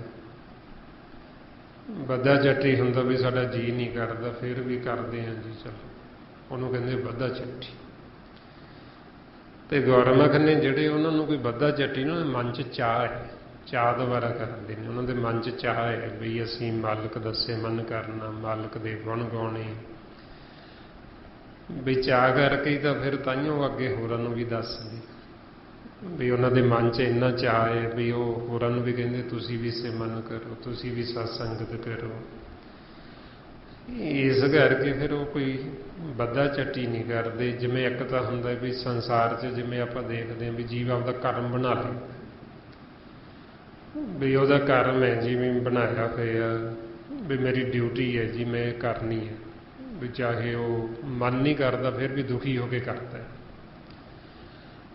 ਉਹਨੂੰ ਕਹਿੰਦੇ ਬੱਧਾ ਚੱਟੀ ਕਰਨ। ਤੇ ਮਹਾਰਾਜ ਕਹਿੰਦੇ ਜਿਹੜਾ ਬੱਧਾ ਚੱਟੀ ਕਰਦਾ, ਨਾ ਕੋਈ ਗੁਣ ਤੇ ਨਾ ਕੋਈ ਪਰਉਪਕਾਰ, ਉਹਦਾ ਕੁਛ ਨਹੀਂ ਬਣਦਾ। ਬੱਧਾ ਚੱਟੀ ਜੋ ਕਰੇ ਨਾ ਗੁਣ ਨਾ ਉਪਕਾਰ, ਵੀ ਨਾ ਤਾਂ ਉਹ ਕਿਸੇ ਦੇ ਹੋਰ ਪਰਉਪਕਾਰ ਕਰੇ। ਕਿਉਂ? ਕਿਉਂਕਿ ਉਹ ਤਾਂ ਆਪ ਬੱਧਾ ਚੱਟੀ ਕਰ ਰਿਹਾ, ਮਜਬੂਰੀ ਨੂੰ ਕਰ ਰਿਹਾ। ਤੇ ਜਿਹੜੇ ਗੁਰਮੁਖ ਨੇ ਉਹਨਾਂ ਕੋਈ ਬੱਧਾ ਚੱਟੀ ਨਹੀਂ ਹੈ, ਮਤਲਬ ਉਹਨਾਂ ਦੇ ਅੰਦਰ ਚਾਹ ਹੈ ਮਿਲਾਪ ਦਾ, ਤੇ ਉਹ ਚਾਹੁੰਦੇ ਵੀ ਉਹਨਾਂ ਪਰਉਪਕਾਰ ਕਰਦੇ ਵੀ ਹੋਰ ਜੀਵਾਂ ਦਾ ਵੀ ਭਲਾ ਹੋ ਜਾਏ, ਵੀ ਇਹ ਵੀ ਸੁਖੀ ਹੋ ਜਾਣ, ਇਹ ਵੀ ਸਿਮਰਨ ਕਰਨ, ਇਹ ਵੀ ਸੰਗਤ ਕਰਨ, ਇਹ ਵੀ ਆਪਦੇ ਜੀਵਨ ਦਾ ਲਾਹਾ ਖੱਟ ਲੈਣ। ਇਸ ਲਈ ਫਿਰ ਉਹਨਾਂ ਦੇ ਅੰਦਰ ਚਾਹ। ਮਹਾਰਾਜ ਕਹਿੰਦੇ ਕਰੇ ਭਗਤ ਆਤਮ ਕੇ ਚਾਹੇ, ਵੀ ਜੇ ਉਹ ਭਗਤੀ ਕਰਦੇ, ਮਾਲਕ ਦੇ ਗੁਣ ਗਾਉਂਦੇ ਚਾਹ ਦੇ ਨਾਲ, ਕੋਈ ਹੋਰ ਉਹਨਾਂ ਨੂੰ ਇਹ ਨਹੀਂ ਵੀ ਕੋਈ ਲਾਲਚ ਨਹੀਂ ਹੈ ਵੀ ਜਾਂ ਉਹਨਾਂ ਨੂੰ ਕਿਸੇ ਕਿਸਮ ਦਾ ਕੋਈ ਉਹਨਾਂ ਦਾ ਸਵਾਰਥ ਹੈ ਵੀ ਅਸੀਂ ਇਹ ਪ੍ਰਚਾਰ ਕਰਕੇ ਵੀ ਕਿਸੇ ਤੋਂ ਕੁਝ ਲੈਣਾ ਹੈ, ਜਾਂ ਕੋਈ ਉਹਨਾਂ ਨੂੰ ਸਵਾਰਥ ਹੈ। ਆਪਾਂ ਉਹਨਾਂ ਨੂੰ ਕੀ ਦੇ ਸਕਦੇ? ਗੁਰਮੁਖਾਂ ਨੂੰ ਜਿਹੜੇ ਮਾਲਕ ਨੂੰ ਹੀ ਮਿਲ ਗਏ, ਉਹਨਾਂ ਨੂੰ ਕਿਹੜੀ ਗੱਲ ਦੀ ਨਾਲੇ ਕਮੀ ਰਹਿ ਗਈ ਕੋਈ? ਮਹਾਰਾਜ ਕਹਿੰਦੇ ਵੀ ਜਿਹਦਾ ਸੰਗੀ, ਜਿਹਦਾ ਸਵਾਮੀ ਉਹ ਮਾਲਕ ਆਪ ਹੈ, ਨਿਰੰਕਾਰ, ਜੋ ਜਿਹੜਾ ਦੋ ਜਹਾਨਾਂ ਦਾ ਬਾਲੀ ਹੈ, ਵੀ ਜਿਹਨੇ ਸਾਰੀ ਸ੍ਰਿਸ਼ਟੀ ਪੈਦਾ ਕੀਤੀ, ਤੇ ਉਹਨੂੰ ਕਿਹਦੀ ਕਾਣ ਹੈ, ਨਾਲੇ ਉਹਨੂੰ ਕਿਹੜੀ ਕਿਸੇ ਗੱਲ ਦੀ ਕਮੀ ਨਹੀਂ। ਮਹਾਰਾਜ ਕਹਿੰਦੇ ਜਾ ਕਾ ਮੀਤ ਸਾਜਨ ਹੈ ਸ਼ਮੀਆਂ, ਤਿਸ ਜਨ ਕੋ ਕਹੋ ਕਾਕੀ ਕਮੀ। ਵੀ ਜਿਹਦਾ ਸੱਜਣ ਉਹ ਮਾਲਕ ਹੈ, ਨਿਰੰਕਾਰ ਵਾਹਿਗੁਰੂ, ਉਹਨੂੰ ਕਿਹੜੀ ਗੱਲ ਦੀ ਕਮੀ ਹੈ ਕਿਸੇ। ਸੋ ਇਸ ਵਾਸਤੇ ਫਿਰ ਉਹਨਾਂ ਨੂੰ ਕੋਈ ਸਵਾਰਥ ਨਹੀਂ ਹੈ, ਉਹ ਸਿਰਫ ਮਾਲਕ ਦੇ ਪ੍ਰੇਮ ਕਰਕੇ ਵੀ ਉਹ ਪਰਉਪਕਾਰੀ ਹੋ ਜਾਂਦੇ, ਇਸ ਕਰਕੇ ਉਹ ਸਾਡੇ ਤੇ ਫਿਰ ਦਇਆ ਕਰਦੇ, ਪਰਉਪਕਾਰ ਕਰਦੇ ਤੇ ਆਪਣੇ ਮਾਲਕ ਦੇ ਵਿੱਚ ਉਹ ਸਦਾ ਹੀ ਸਮਾਏ ਰਹਿੰਦੇ। ਪ੍ਰਭ ਆਪਣੇ ਸਿਉ ਰਹੇ ਸਮਾਏ, ਮਾਲਕ ਦੇ ਵਿੱਚ ਸਮਾ ਕੇ ਮਾਲਕ ਦਾ ਹੀ ਰੂਪ ਹੋ ਜਾਂਦੇ। ਤਾਈਆਂ ਫਿਰ ਆਪਾਂ ਨੂੰ ਸਮਝਾਉਂਦੇ ਵੀ ਹਰੀ ਤੇ ਹਰੀ ਦੇ ਜਨ 'ਚ ਕੋਈ ਫਰਕ ਨਹੀਂ, ਕੋਈ ਅੰਤਰ ਨਹੀਂ, ਵੀ ਦੋਵੇਂ ਇੱਕ ਰੂਪ ਹੀ ਹੋ ਜਾਂਦੇ। ਇਸ ਲਈ ਫਿਰ ਮਹਾਰਾਜ ਕਹਿੰਦੇ ਵੀ ਇਹ ਜਿਹੜਾ ਮਨ ਜਾਗਿਆ, ਜਿਹੜੇ ਹਰੀ ਦੇ ਜਨ, ਉਹਨਾਂ ਦੀ ਫਿਰ ਇਹ ਆਪਾਂ ਨੂੰ ਲੱਛਣ, ਉਹਨਾਂ ਦੀ ਪਹਿਚਾਣ ਦੱਸਦੇ ਨੇ ਵੀ ਤਾਂ ਕਿ ਸਾਨੂੰ ਸਮਝ ਲੱਗ ਜੇ। ਫਿਰ ਮਹਾਰਾਜ ਕਹਿੰਦੇ ਜੋ ਹੁਆ ਹੋਵਤ ਸੋ ਜਾਣੇ, ਰੱਬ ਆਪਣੇ ਕਾ ਹੁਕਮ ਪਛਾਨੇ। ਬਈ ਉਹ ਗੁਰਮੁਖ ਫਿਰ ਮਾਲਕ ਦਾ ਜਿਹੜਾ ਹੁਕਮ ਕੀ ਹੈ, ਨਾਮ, ਉਹਨਾਂ ਨੂੰ ਹੁਕਮ ਦੀ ਪਹਿਚਾਣ ਲੱਗ ਗਈ। ਉਹ ਹੁਕਮ ਦੇ ਵਿੱਚ ਚੱਲਦੇ, ਹੁਕਮ ਦੇ ਵਿੱਚ ਕਾਰ ਕਰਦੇ ਤੇ ਜੋ ਵੀ ਹੁੰਦਾ ਉਹਨੂੰ ਫਿਰ ਉਹ ਭਲਾ ਭਲਾ ਕਰਕੇ ਜਾਣਦੇ ਵੀ ਜੋ ਮਾਲਕ ਕਰ ਰਿਹਾ ਉਹੀਓ ਸਾਡੇ ਵਾਸਤੇ ਭਲਾ, ਉਹੀਓ ਸਾਡੇ ਵਾਸਤੇ ਚੰਗਾ।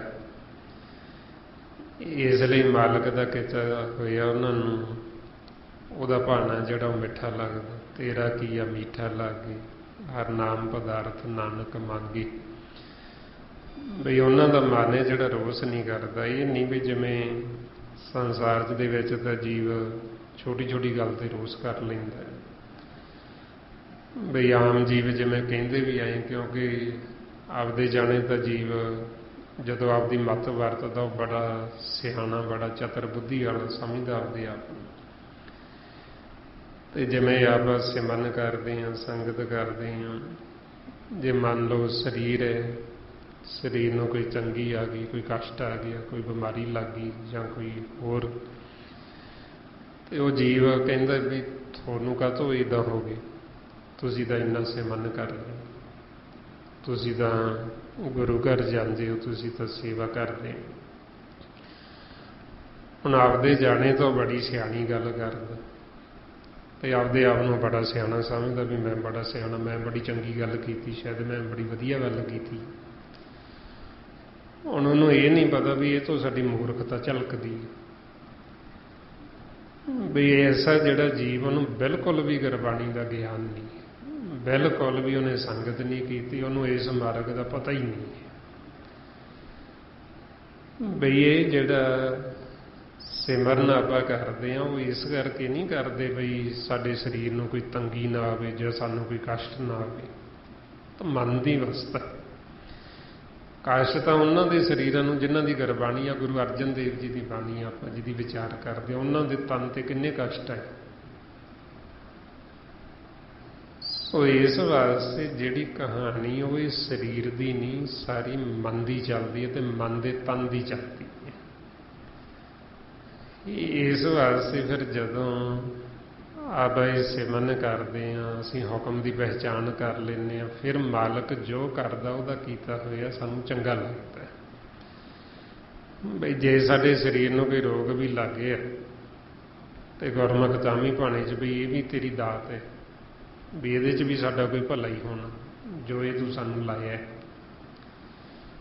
ਸੋ ਫਿਰ ਰੋਸ ਨਹੀਂ ਕਰਦੇ। ਜੇ ਦੁੱਖ ਆ ਗਿਆ ਤਾਂ ਵੀ ਮਾਲਕ ਨੂੰ ਧਿਆਉਣਾ, ਜੇ ਸੁੱਖ ਹੈ ਤਾਂ ਵੀ ਧਿਆਉਣਾ, ਤੇ ਦੁੱਖ ਸੁੱਖ ਦੋਨਾਂ ਨੂੰ ਸਮ ਕਰਕੇ ਚੱਲਦੇ। ਇਸ ਲਈ ਮਹਾਰਾਜ ਕਹਿੰਦੇ ਦੁੱਖ ਸੁੱਖ ਪਿਆਰੇ ਤੁਧ ਤੇ ਆਈਏ, ਸਮੱਤ ਗੁਰੂ ਤੇ ਪਾਈ। ਵੀ ਉਹਨਾਂ ਨੇ ਫਿਰ ਇਹ ਸਮੱਤ ਲੈ ਲਈ। ਫਿਰ ਮਹਾਰਾਜ ਕਹਿੰਦੇ ਤਿਸ ਕੀ ਮਹਿਮਾ ਕੌਣ ਬਖਾਨੋ, ਤਿਸ ਕਾ ਗੁਣ ਕਹੇ ਏਕ ਨ ਜਾਨੋ। ਵੀ ਐਸੇ ਜਿਹੜੇ ਗੁਰਮੁਖ ਫਿਰ ਜਿਹੜੇ ਹੁਕਮ ਦੇ ਵਿੱਚ ਆ ਗਏ, ਜਿਹੜੇ ਹਰੀ ਦੇ ਜਨ, ਉਹਨਾਂ ਦੀ ਮਹਿਮਾ ਅਸੀਂ ਉਹ ਕਰ ਹੀ ਨਹੀਂ ਸਕਦੇ, ਉਹਨਾਂ ਦੇ ਗੁਣ ਅਸੀਂ ਦੱਸ ਹੀ ਨਹੀਂ ਸਕਦੇ, ਬਿਆਨ ਨਹੀਂ ਹੋ ਸਕਦੇ। ਜਿਵੇਂ ਮਾਲਕ ਦੇ ਗੁਣ ਨਹੀਂ ਬਿਆਨ ਹੋ ਸਕਦੇ, ਇਸੇ ਤਰ੍ਹਾਂ ਉਹਨਾਂ ਦੇ ਮਾਲਕ 'ਚ ਕੋਈ ਫਰਕ ਹੀ ਨਹੀਂ ਰਹਿੰਦਾ। ਬਈ ਉਹਨਾਂ ਦੀ ਜਿਹੜੀ ਮਹਿਮਾ ਵੀ ਅਸੀਂ ਬਖਿਆਨ ਨਹੀਂ ਕਰ ਸਕਦੇ, ਉਹਨਾਂ ਦੀ ਵਡਿਆਈ ਨਹੀਂ ਅਸੀਂ ਕਰ ਸਕਦੇ, ਸੰਤਾਂ ਦੀ, ਸਾਧੂਆਂ ਦੀ, ਭਗਤਾਂ ਦੀ। ਤੇ ਉਹਨਾਂ ਦੇ ਜਿਹੜੇ ਗੁਣ ਨੇ, ਉਹਨਾਂ ਗੁਣਾਂ ਦਾ ਵੀ ਅਸੀਂ ਅੰਤ ਨਹੀਂ ਪਾ ਸਕਦੇ ਵੀ ਉਹ ਕਿੰਨੇ ਕੁ ਪਰਉਪਕਾਰੀ ਨੇ, ਕਿੰਨੀ ਕੁ ਦਇਆ ਕਰਦੇ, ਸਾਨੂੰ ਪਤਾ ਹੀ ਨਹੀਂ, ਸਾਡੀ ਕਹਿਣੀ ਕਥਨੀ ਤੋਂ ਬਾਹਰ। ਸੋ ਇਸ ਵਾਸਤੇ ਫਿਰ ਕਹਿੰਦੇ ਵੀ ਹਰੀ ਤੇ ਹਰੀ ਦੇ ਜਨ, ਸੰਤਾਂ ਤੇ ਮਾਲਕ ਦੇ ਵਿੱਚ ਕੋਈ ਫਰਕ ਨਹੀਂ। ਤਾਈਓ ਮਾਰੇ ਕਹਿੰਦੇ ਸੰਤਾਂ ਕੋ ਮਤ ਕੋਈ ਨਿੰਦੋ, ਸੰਤ ਰਾਮ ਹੈ ਇੱਕੋ। ਬਈ ਸੰਤਾਂ ਦੀ ਤੁਸੀਂ ਅਗਿਆਨਤਾ 'ਚ ਨਿੰਦਿਆ ਨਾ ਕਰੋ, ਵੀ ਸੰਤ ਤੇ ਰਾਮ ਵਾਹਿਗੁਰੂ ਇੱਕ ਹੀ ਨੇ, ਉਹਨਾਂ 'ਚ ਕੋਈ ਫਰਕ ਨਹੀਂ ਹੈ। ਜਿਹੜਾ ਉਹਨੂੰ ਮਿਲ ਗਿਆ ਤੇ ਉਹੀਓ ਤਾਂ ਹੋ ਗਿਆ, ਫਰਕ ਕੀ ਰਹਿ ਗਿਆ। ਏਰ ਮਾਰੇ ਕਹਿੰਦੇ ਆਠ ਪਹਿਰ ਪ੍ਰਭ ਵਸੇ ਹਜੂਰੇ, ਕਹੋ ਨਾਨਕ ਸਈ ਜਨ ਪੂਰੇ। ਬਈ ਅੱਠੇ ਪੈਰ ਫਿਰ ਮਾਲਕ ਦੇ ਉਹ ਨਾਲ ਵਸਦੇ, ਜਿਹੜੇ ਉਹ ਗੁਰਮੁਖ ਨੇ, ਸੰਤ ਨੇ, ਉਹ ਸਦਾ ਹੀ ਮਾਲਕ ਦੇ ਨਾਲ ਵਸਦੇ, ਮਾਲਕ ਦੇ ਸੰਗ। ਬਈ ਜਦੋਂ ਦੇਖਦੇ ਮਾਲਕ ਨੂੰ ਦੇਖਦੇ ਨਾਲ, ਜਦੋਂ ਨੇਤਰ ਬੰਦ ਕਰ ਲੈਂਦੇ ਅੰਦਰੋਂ ਵੀ ਦੇਖਦੇ, ਜਦੋਂ ਨੇਤਰ ਖੋਲਦੇ ਬਾਹਰ ਵੀ ਦੇਖਦੇ। ਉਹਨੂੰ ਕਹਿੰਦੇ ਵੀ ਇਹ ਸਦਾ ਹੀ ਨਾਲ ਵਸਦੇ, ਸਦਾ ਉਹਦੀ ਹਜ਼ੂਰੀ ਦੇ ਵਿੱਚ, ਸਦਾ ਉਹਦੇ ਅੰਗ ਸੰਗ। ਤੇ ਜਿਹੜੇ ਐਸੇ ਗੁਰਮੁਖ ਫਿਰ ਮਾਰੇ ਕਹਿੰਦੇ ਉਹ ਪੂਰੇ, ਕਹੋ ਨਾਨਕ ਸਈ ਜਨ ਪੂਰੇ। ਵੀ ਉਹ ਅਧੂਰੇ ਨਹੀਂ, ਵੀ ਪੂਰੇ ਨੂੰ ਮਿਲ ਕੇ ਫਿਰ ਪੂਰੇ ਹੀ ਹੋ ਜਾਈਦਾ। ਇਸ ਕਰਕੇ ਫਿਰ ਪੂਰਾ ਕੌਣ ਹੈ? ਪੂਰਾ ਮਾਲਕ ਪਰਮਾਤਮਾ। ਤੇ ਜਿਹੜਾ ਉਹਨੂੰ ਮਿਲ ਗਿਆ ਤੇ ਉਹ ਵੀ ਪੂਰਾ ਹੋ ਗਿਆ, ਉਹਦੇ ਵਿੱਚ ਸਮਾ ਗਿਆ। ਜਿਵੇਂ ਇੱਕ ਤਾਂ ਸੰਸਾਰ ਦੇ ਵਿੱਚ ਕੋਈ ਜੀਵ ਦੇਹ ਛੱਡ ਜਾਂਦਾ ਨਾ, ਆਪਾਂ ਕਹਿੰਦੇ ਪੂਰਾ ਹੋ ਗਿਆ ਜੀ। ਪੂਰਾ ਇਹ ਨਹੀਂ ਹੁੰਦਾ। ਸਾਰੀ ਉਮਰ ਦਾ ਜੇ ਜੀ ਮਨਮੁਖ ਰਿਹਾ, ਸਿਮਰਨੋਂ ਨਹੀਂ ਕੀਤਾ, ਨਹੀਂ ਸੰਗਤ ਕੀਤੀ, ਨਾਮ ਦਾ ਉਹਨੂੰ ਭੇਦ ਕੋਈ ਨਹੀਂ ਲਿਆ, ਆਪਦੇ ਘਰ ਦਾ ਭੇਦ ਨਹੀਂ ਲਿਆ, ਤੇ ਆਪਾਂ ਆਖੀਏ ਪੂਰਾ ਹੋ ਗਿਆ। ਮਹਾਰਾਜ ਕਹਿੰਦੇ ਪੂਰਾ ਤਾਂ ਪੂਰੇ ਨੂੰ ਮਿਲ ਕੇ ਹੀ ਹੋਇਆ ਜਾ ਸਕਦਾ, ਉਦੋਂ ਤਾਂ ਪੂਰਾ ਹੁੰਦਾ ਨਹੀਂ, ਉਦੋਂ ਤਾਂ ਅਧੂਰਾ ਹੀ ਹੈ। ਇਸ ਵਾਸਤੇ ਮਹਾਰਾਜ ਕਹਿੰਦੇ ਜਨ ਪੂਰਾ ਤੂੰ ਪੂਰਾ। ਬਈ ਅਸੀਂ ਓਨਾ ਸਮਾਂ ਪੂਰੇ ਹੀ, ਵੀ ਅਸੀਂ ਓਨਾ ਸਮਾਂ ਅਧੂਰੇ ਹੀ ਹਾਂ ਜਿੰਨਾ ਸਮਾਂ ਤੇਰੇ ਵਿੱਚ ਨਹੀਂ ਸਮਾਉਂਦੇ। ਜਦੋਂ ਅਸੀਂ ਤੈਨੂੰ ਮਿਲ ਗਏ, ਤੇਰੇ ਵਿੱਚ ਲੀਨ ਹੋ ਗਏ, ਸਮਾ ਗਏ, ਤੇ ਸਮਝ ਲਓ ਪੂਰੇ ਹੋ ਗਏ। ਜਦੋਂ ਜੋਤ 'ਚ ਜੋਤ ਮਿਲ ਗਈ ਤੇ ਪੂਰਾ ਹੋ ਗਿਆ। ਜੋਤੀ ਜੋਤ ਰਲੀ ਸੰਪੂਰਨ ਸੀ ਆ ਰਾਮ। ਤੇ ਜੇ ਹੁਣ ਸਾਡੀ ਜੋਤ 'ਚ ਜੋਤ ਤਾਂ ਮਿਲਦੀ ਨਹੀਂ, ਤੇ ਫਿਰ ਅਸੀਂ ਆਖੀਏ ਪੂਰਾ ਹੋ ਗਿਆ। ਪੂਰਾ ਕਿੱਥੋਂ ਹੋਇਆ? ਉਹ ਤਾਂ ਗਾਂ ਜੂਨਾਂ 'ਚ ਚਲਿਆ ਗਿਆ। ਉਹਦਾ ਗਾਂ ਨੂੰ ਹੋਰ ਆਕਾਰ ਦੇ ਦਿੱਤਾ, ਹੋਰ ਜਿੱਧਰ ਨੂੰ ਉਹਦਾ ਧਿਆਨ ਸੀ ਉੱਧਰ ਨੂੰ ਉਹਨੂੰ ਆਕਾਰ ਮਿਲ ਗਿਆ। ਇਸ ਵਾਸਤੇ ਫਿਰ ਪੂਰੇ ਉਹ ਗੁਰਮੁਖ ਨੇ ਜਿਹੜੇ ਮਾਲਕ ਨੂੰ ਮਿਲ ਗਏ। ਤੇ ਅਸੀਂ ਜਿਉਂਦੇ ਜੀ ਜਦੋਂ ਮਾਲਕ ਨੂੰ ਮਿਲ ਜਾਂਦੇ ਹਾਂ ਤੇ ਪੂਰੇ ਹੋ ਜਾਂਦੇ। ਤੇ ਜੇ ਹੁਣ ਅਸੀਂ ਜਿਉਂਦੇ ਜੀ ਤਾਂ ਮਾਲਕ ਨੂੰ ਮਿਲੇ ਨਹੀਂ, ਅਸੀਂ ਆਖੀਏ ਮਰਨ ਤੋਂ ਬਾਅਦ ਪੂਰਾ ਹੋ ਗਿਆ ਜੀ। ਪੂਰਾ ਕਿੱਥੋਂ ਹੋ ਗਿਆ? ਪੂਰੇ ਨੂੰ ਮਿਲਦਾ ਤੇ ਫੇਰ ਹੀ ਪੂਰਾ ਹੁੰਦਾ। ਇਸ ਵਾਸਤੇ ਫਿਰ ਮਹਾਰਾਜ ਕਹਿੰਦੇ ਵੀ ਅੱਠੇ ਪੈਰ ਜਿਹੜੇ ਮਾਲਕ ਨੂੰ ਹਜੂਰ ਸਮਝਦੇ, ਜਿਹੜੇ ਨਾਲ ਅੱਠੇ ਪੈਰ ਭਗਤੀ ਕਰਦੇ ਗੁਰਮੁਖ, ਉਹ ਪੂਰੇ ਹੋ ਜਾਂਦੇ, ਕਿਉਂਕਿ ਉਹ ਮਾਲਕ ਨੂੰ ਮਿਲਦੇ। ਜਿਹੜਾ ਭਗਤੀ ਕਰਦਾ ਨਹੀਂ ਉਹ ਕਦੇ ਪੂਰਾ ਨਹੀਂ ਹੁੰਦਾ, ਉਹ ਅਧੂਰਾ ਹੀ ਜੰਮਦਾ ਤੇ ਅਧੂਰਾ ਹੀ ਮਰ ਜਾਂਦਾ ਤੇ ਵਾਪਸ ਫਿਰ ਜੂਨਾਂ 'ਚ ਚਲਾ ਜਾਂਦਾ। ਏਰ ਮਹਾਰਾਜ ਅੱਗੇ ਫਰਮਾਉਂਦੇ ਮਨ ਮੇਰੇ ਤਿੰਨ ਕੀ ਓਟ ਲੇ, ਮਨ ਤਨ ਆਪਣਾ ਤਿੰਨ ਜਨਮ ਦੇ। ਮਹਾਰਾਜ ਕਹਿੰਦੇ ਵੀ ਜਿਹੜੇ ਐਸੇ ਗੁਰਮੁਖ ਫਿਰ ਹਰੀ ਦੇ ਜਨ, ਜਿਹੜੇ ਮਾਲਕ ਨੂੰ ਮਿਲੇ, ਮਨ ਨੂੰ ਕਹਿੰਦੇ ਤੂੰ ਉਹਨਾਂ ਦੀ ਓਟ ਲੈ, ਵੀ ਉਹਨਾਂ ਦਾ ਆਸਰਾ ਲੈ, ਤੂੰ ਉਹਨਾਂ ਦੀ ਸੰਗਤ ਕਰ। ਤੇ ਉਹਨਾਂ ਦੀ ਸੰਗਤ ਜਦੋਂ ਕਰੇਗਾ ਤੇ ਉਹਨਾਂ ਨੂੰ ਆਪਣਾ ਮਨ ਤਨ ਉਹਨਾਂ ਦੇ ਅੱਗੇ ਅਰਪਣ ਕਰਦੀ। ਬਈ ਇਸ ਕਰਕੇ ਆਪਾਂ ਫਿਰ ਜਦੋਂ ਗੁਰੂ ਦੀ ਸ਼ਰਨ ਦੇ ਵਿੱਚ ਆਉਂਦੇ ਹਾਂ, ਸਤਸੰਗ 'ਚ ਆਉਂਦੇ ਹਾਂ, ਹੁਣ ਸਾਡਾ ਮਨ ਕਿਉਂ ਨਹੀਂ ਬਦਲਦਾ? ਹੁਣ ਕਿੰਨੇ ਜੀਵ ਸੰਸਾਰ ਦੇ ਵਿੱਚ ਗੁਰੂ ਘਰ ਆਉਂਦੇ, ਕਿੰਨੇ ਗੁਰਬਾਣੀ ਪੜ੍ਹਦੇ, ਕਿੰਨੇ ਅਸੀਂ ਆ ਕੇ ਮੱਥਾ ਟੇਕਦੇ ਸਤਿਗੁਰਾਂ ਨੂੰ, ਪਰ ਉਹ ਕੀ ਹੈ ਵੀ ਅਸੀਂ ਆਪਣਾ ਮਨ ਤੇ ਤਨ ਇਹਨਾਂ ਨੂੰ ਅਰਪਣ ਨਹੀਂ ਕਰਦੇ। ਮੱਥਾ ਟੇਕ ਦਿੰਦੇ ਹਾਂ ਉਦਾਂ ਹੀ। ਮੱਥਾ ਟੇਕਣ 'ਚ ਵੀ ਫਰਕ ਹੈ। ਵੀ ਇੱਕ ਤਾਂ ਆਪਾਂ ਕਹਿ ਦਿੰਦੇ ਹਾਂ ਜਿਵੇਂ ਸੰਸਾਰ 'ਚ ਜੀਵ ਕਈ ਵਾਰੀ ਕਿਸੇ ਦੀ ਨਹੀਂ ਮੰਨਣੀ ਹੁੰਦੀ, ਉਹਨੂੰ ਕਹਿੰਦਾ ਤੈਨੂੰ ਤਾਂ ਮੱਥਾ ਹੀ ਟੇਕੇ, ਮਤਲਬ ਵੀ ਤੇਰੀ ਮੰਨਣੀ ਨਹੀਂ, ਬਸ ਤੈਨੂੰ ਮੱਥਾ ਟੇਕੇ।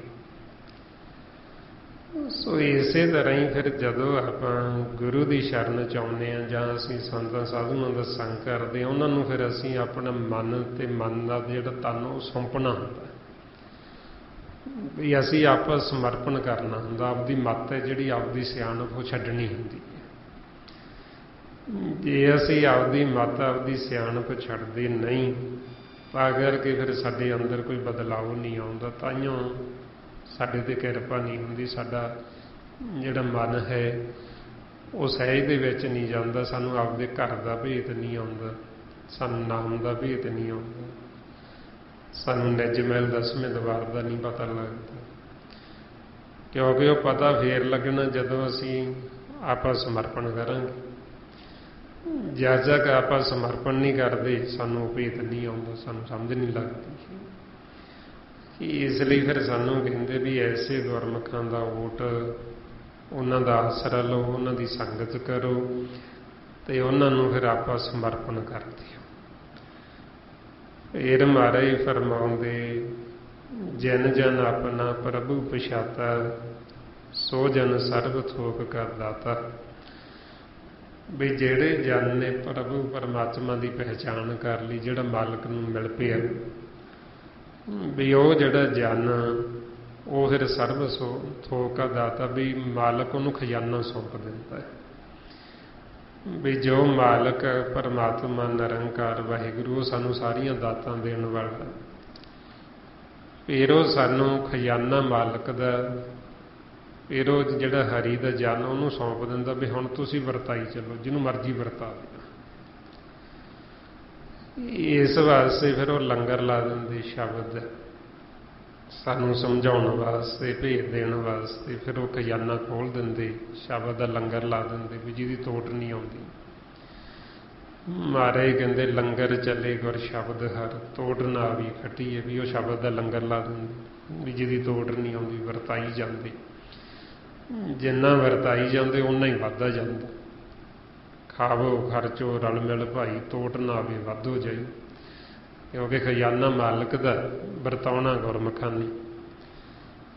ਇਸ ਵਾਸਤੇ ਫਿਰ ਜਿਵੇਂ ਮਾਲਕ ਦੇ ਘਰ ਕਿਸੇ ਚੀਜ਼ ਦੀ ਕੋਈ ਕਮੀ ਨਹੀਂ। ਮਾਰੇ ਕਹਿੰਦੇ ਸਾਚੇ ਸਾਹਿਬਾ ਕਿਆ ਨਹੀਂ ਘਰ ਤੇਰੇ, ਘਰ ਤਾਂ ਤੇਰੇ ਸਭ ਕੁਛ ਹੈ, ਜਿਸ ਦੇ ਸੋ ਪਾਵੇ। ਵੀ ਤੇਰੇ ਘਰ ਦੇ ਵਿੱਚ ਕਿਹੜੀ ਚੀਜ਼ ਦੀ ਕਮੀ, ਸਾਰਾ ਕੁਛ ਹੀ। ਸੋ ਇਸੇ ਤਰ੍ਹਾਂ ਜੋ ਫਿਰ ਮਾਲਕ ਦਾ ਉਹੀ ਉਹ ਹਰੀ ਦੇ ਜਨਾਂ ਦਾ ਹੋ ਜਾਂਦਾ। ਮਾਲਕ ਕਹਿੰਦਾ ਵੀ ਤੂੰ ਮੇਰਾ ਰੂਪ ਹੈ, ਮੇਰਾ ਬੱਚਾ, ਜੋ ਮੇਰਾ ਹੈ ਉਹੀ ਉਹ ਤੇਰਾ ਹੈ। ਜਿਵੇਂ ਮਾਂ ਪਿਓ ਹੁੰਦੇ ਨਾ, ਬੱਚੇ ਨੂੰ ਜਿਹੜਾ ਬੱਚਾ ਲਾਇਕ ਹੈ, ਜਿਹੜਾ ਉਹਨਾਂ ਦੇ ਕਹਿਣੇ 'ਚ, ਜਿਹੜਾ ਹੁਕਮ ਦੇ ਵਿੱਚ ਚੱਲਦਾ, ਮਾਂ ਪਿਓ ਕਹਿੰਦੇ ਵੀ ਪੁੱਤ ਤੇਰਾ ਹੀ, ਵੀ ਜਿਹੜਾ ਸਾਡਾ ਉਹ ਤੇਰਾ ਹੀ, ਵੀ ਤੂੰ ਜਿਵੇਂ ਮਰਜ਼ੀ ਇਹਨੂੰ ਵਰਤ ਲਾ, ਕਿਉਂਕਿ ਉਹ ਆਗਿਆਕਾਰ ਆ ਬੱਚਾ। ਤੇ ਜਿਹੜਾ ਆਗਿਆ 'ਚ ਨਹੀਂ, ਮਾਂ ਪਿਓ ਉਹਦੇ ਤੇ ਭਰੋਸਾ ਨਹੀਂ ਕਰਦੇ। ਜਿਵੇਂ ਕੋਈ ਬੱਚਾ ਗਲਤ ਸੰਗਤ 'ਚ ਚਲਿਆ ਜਾਂਦਾ ਜਾਂ ਨਸ਼ਾ ਕਰਨ ਲੱਗ ਜਾਂਦਾ, ਫਿਰ ਮਾਂ ਪਿਓ ਉੱਤੇ ਭਰੋਸਾ ਨਹੀਂ ਕਰਦੇ। ਭਰੋਸਾ ਕਰਕੇ ਉਹਨੂੰ ਧਨ ਨਹੀਂ ਦਿੰਦੇ, ਉਹਨੂੰ ਉਹ ਸੁੱਖ ਸਹੂਲਤਾਂ ਪਦਾਰਥ ਨਹੀਂ ਦਿੰਦੇ, ਵੀ ਇਹਦਾ ਪਤਾ ਨਹੀਂ ਹੈ, ਵੀ ਇਹਦਾ ਭਰੋਸਾ ਨਹੀਂ ਕੋਈ, ਵੀ ਇਹਨੇ ਕੀ ਕਰ ਲੈਣਾ, ਆਪਦਾ ਨੁਕਸਾਨ ਹੀ ਨਾ ਕਰ ਲਵੇ। ਇਸੇ ਤਰ੍ਹਾਂ ਹੀ ਜਦੋਂ ਅਸੀਂ ਹੁਕਮ ਤੋਂ ਆਕੀ ਹੁੰਦੇ ਹਾਂ, ਫਿਰ ਉਹ ਮਾਲਕ ਸਾਡੇ ਤੇ ਭਰੋਸਾ ਨਹੀਂ ਕਰਦਾ, ਸਾਡੇ ਤੇ ਪ੍ਰਤੀਤ ਨਹੀਂ ਕਰਦਾ। ਜਦੋਂ ਅਸੀਂ ਉਹਦੀ ਆਗਿਆ 'ਚ ਆ ਜਾਂਦੇ, ਹੁਕਮ ਦੇ ਵਿੱਚ ਆ ਜਾਂਦੇ ਹਾਂ, ਫਿਰ ਉਹ ਸਾਡੇ ਤੇ ਪ੍ਰਤੀਤ ਕਰਕੇ ਫਿਰ ਉਹ ਕਹਿੰਦਾ ਵੀ ਪੁੱਤ ਜੋ ਮੇਰਾ ਹੈ ਉਹੀ ਉਹ ਤੇਰਾ ਹੈ।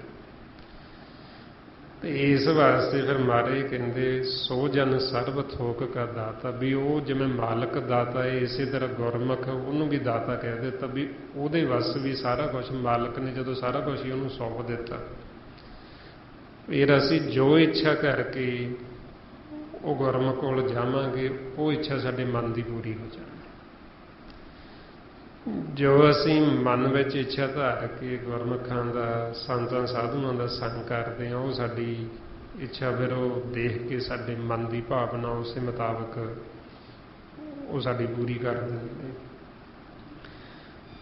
ਫਿਰ ਮਾਰੇ ਸੱਚੇ ਪਾਤਸ਼ਾਹ ਅੱਗੇ ਫਰਮਾਉਂਦੇ, ਤਿਸ ਕੀ ਸਰਨ ਸਰਬ ਸੁਖ ਪਾਵੇ, ਤਿਸ ਕੇ ਦਰਸ ਸਭ ਪਾਪ ਮਿਟਾਵੇ।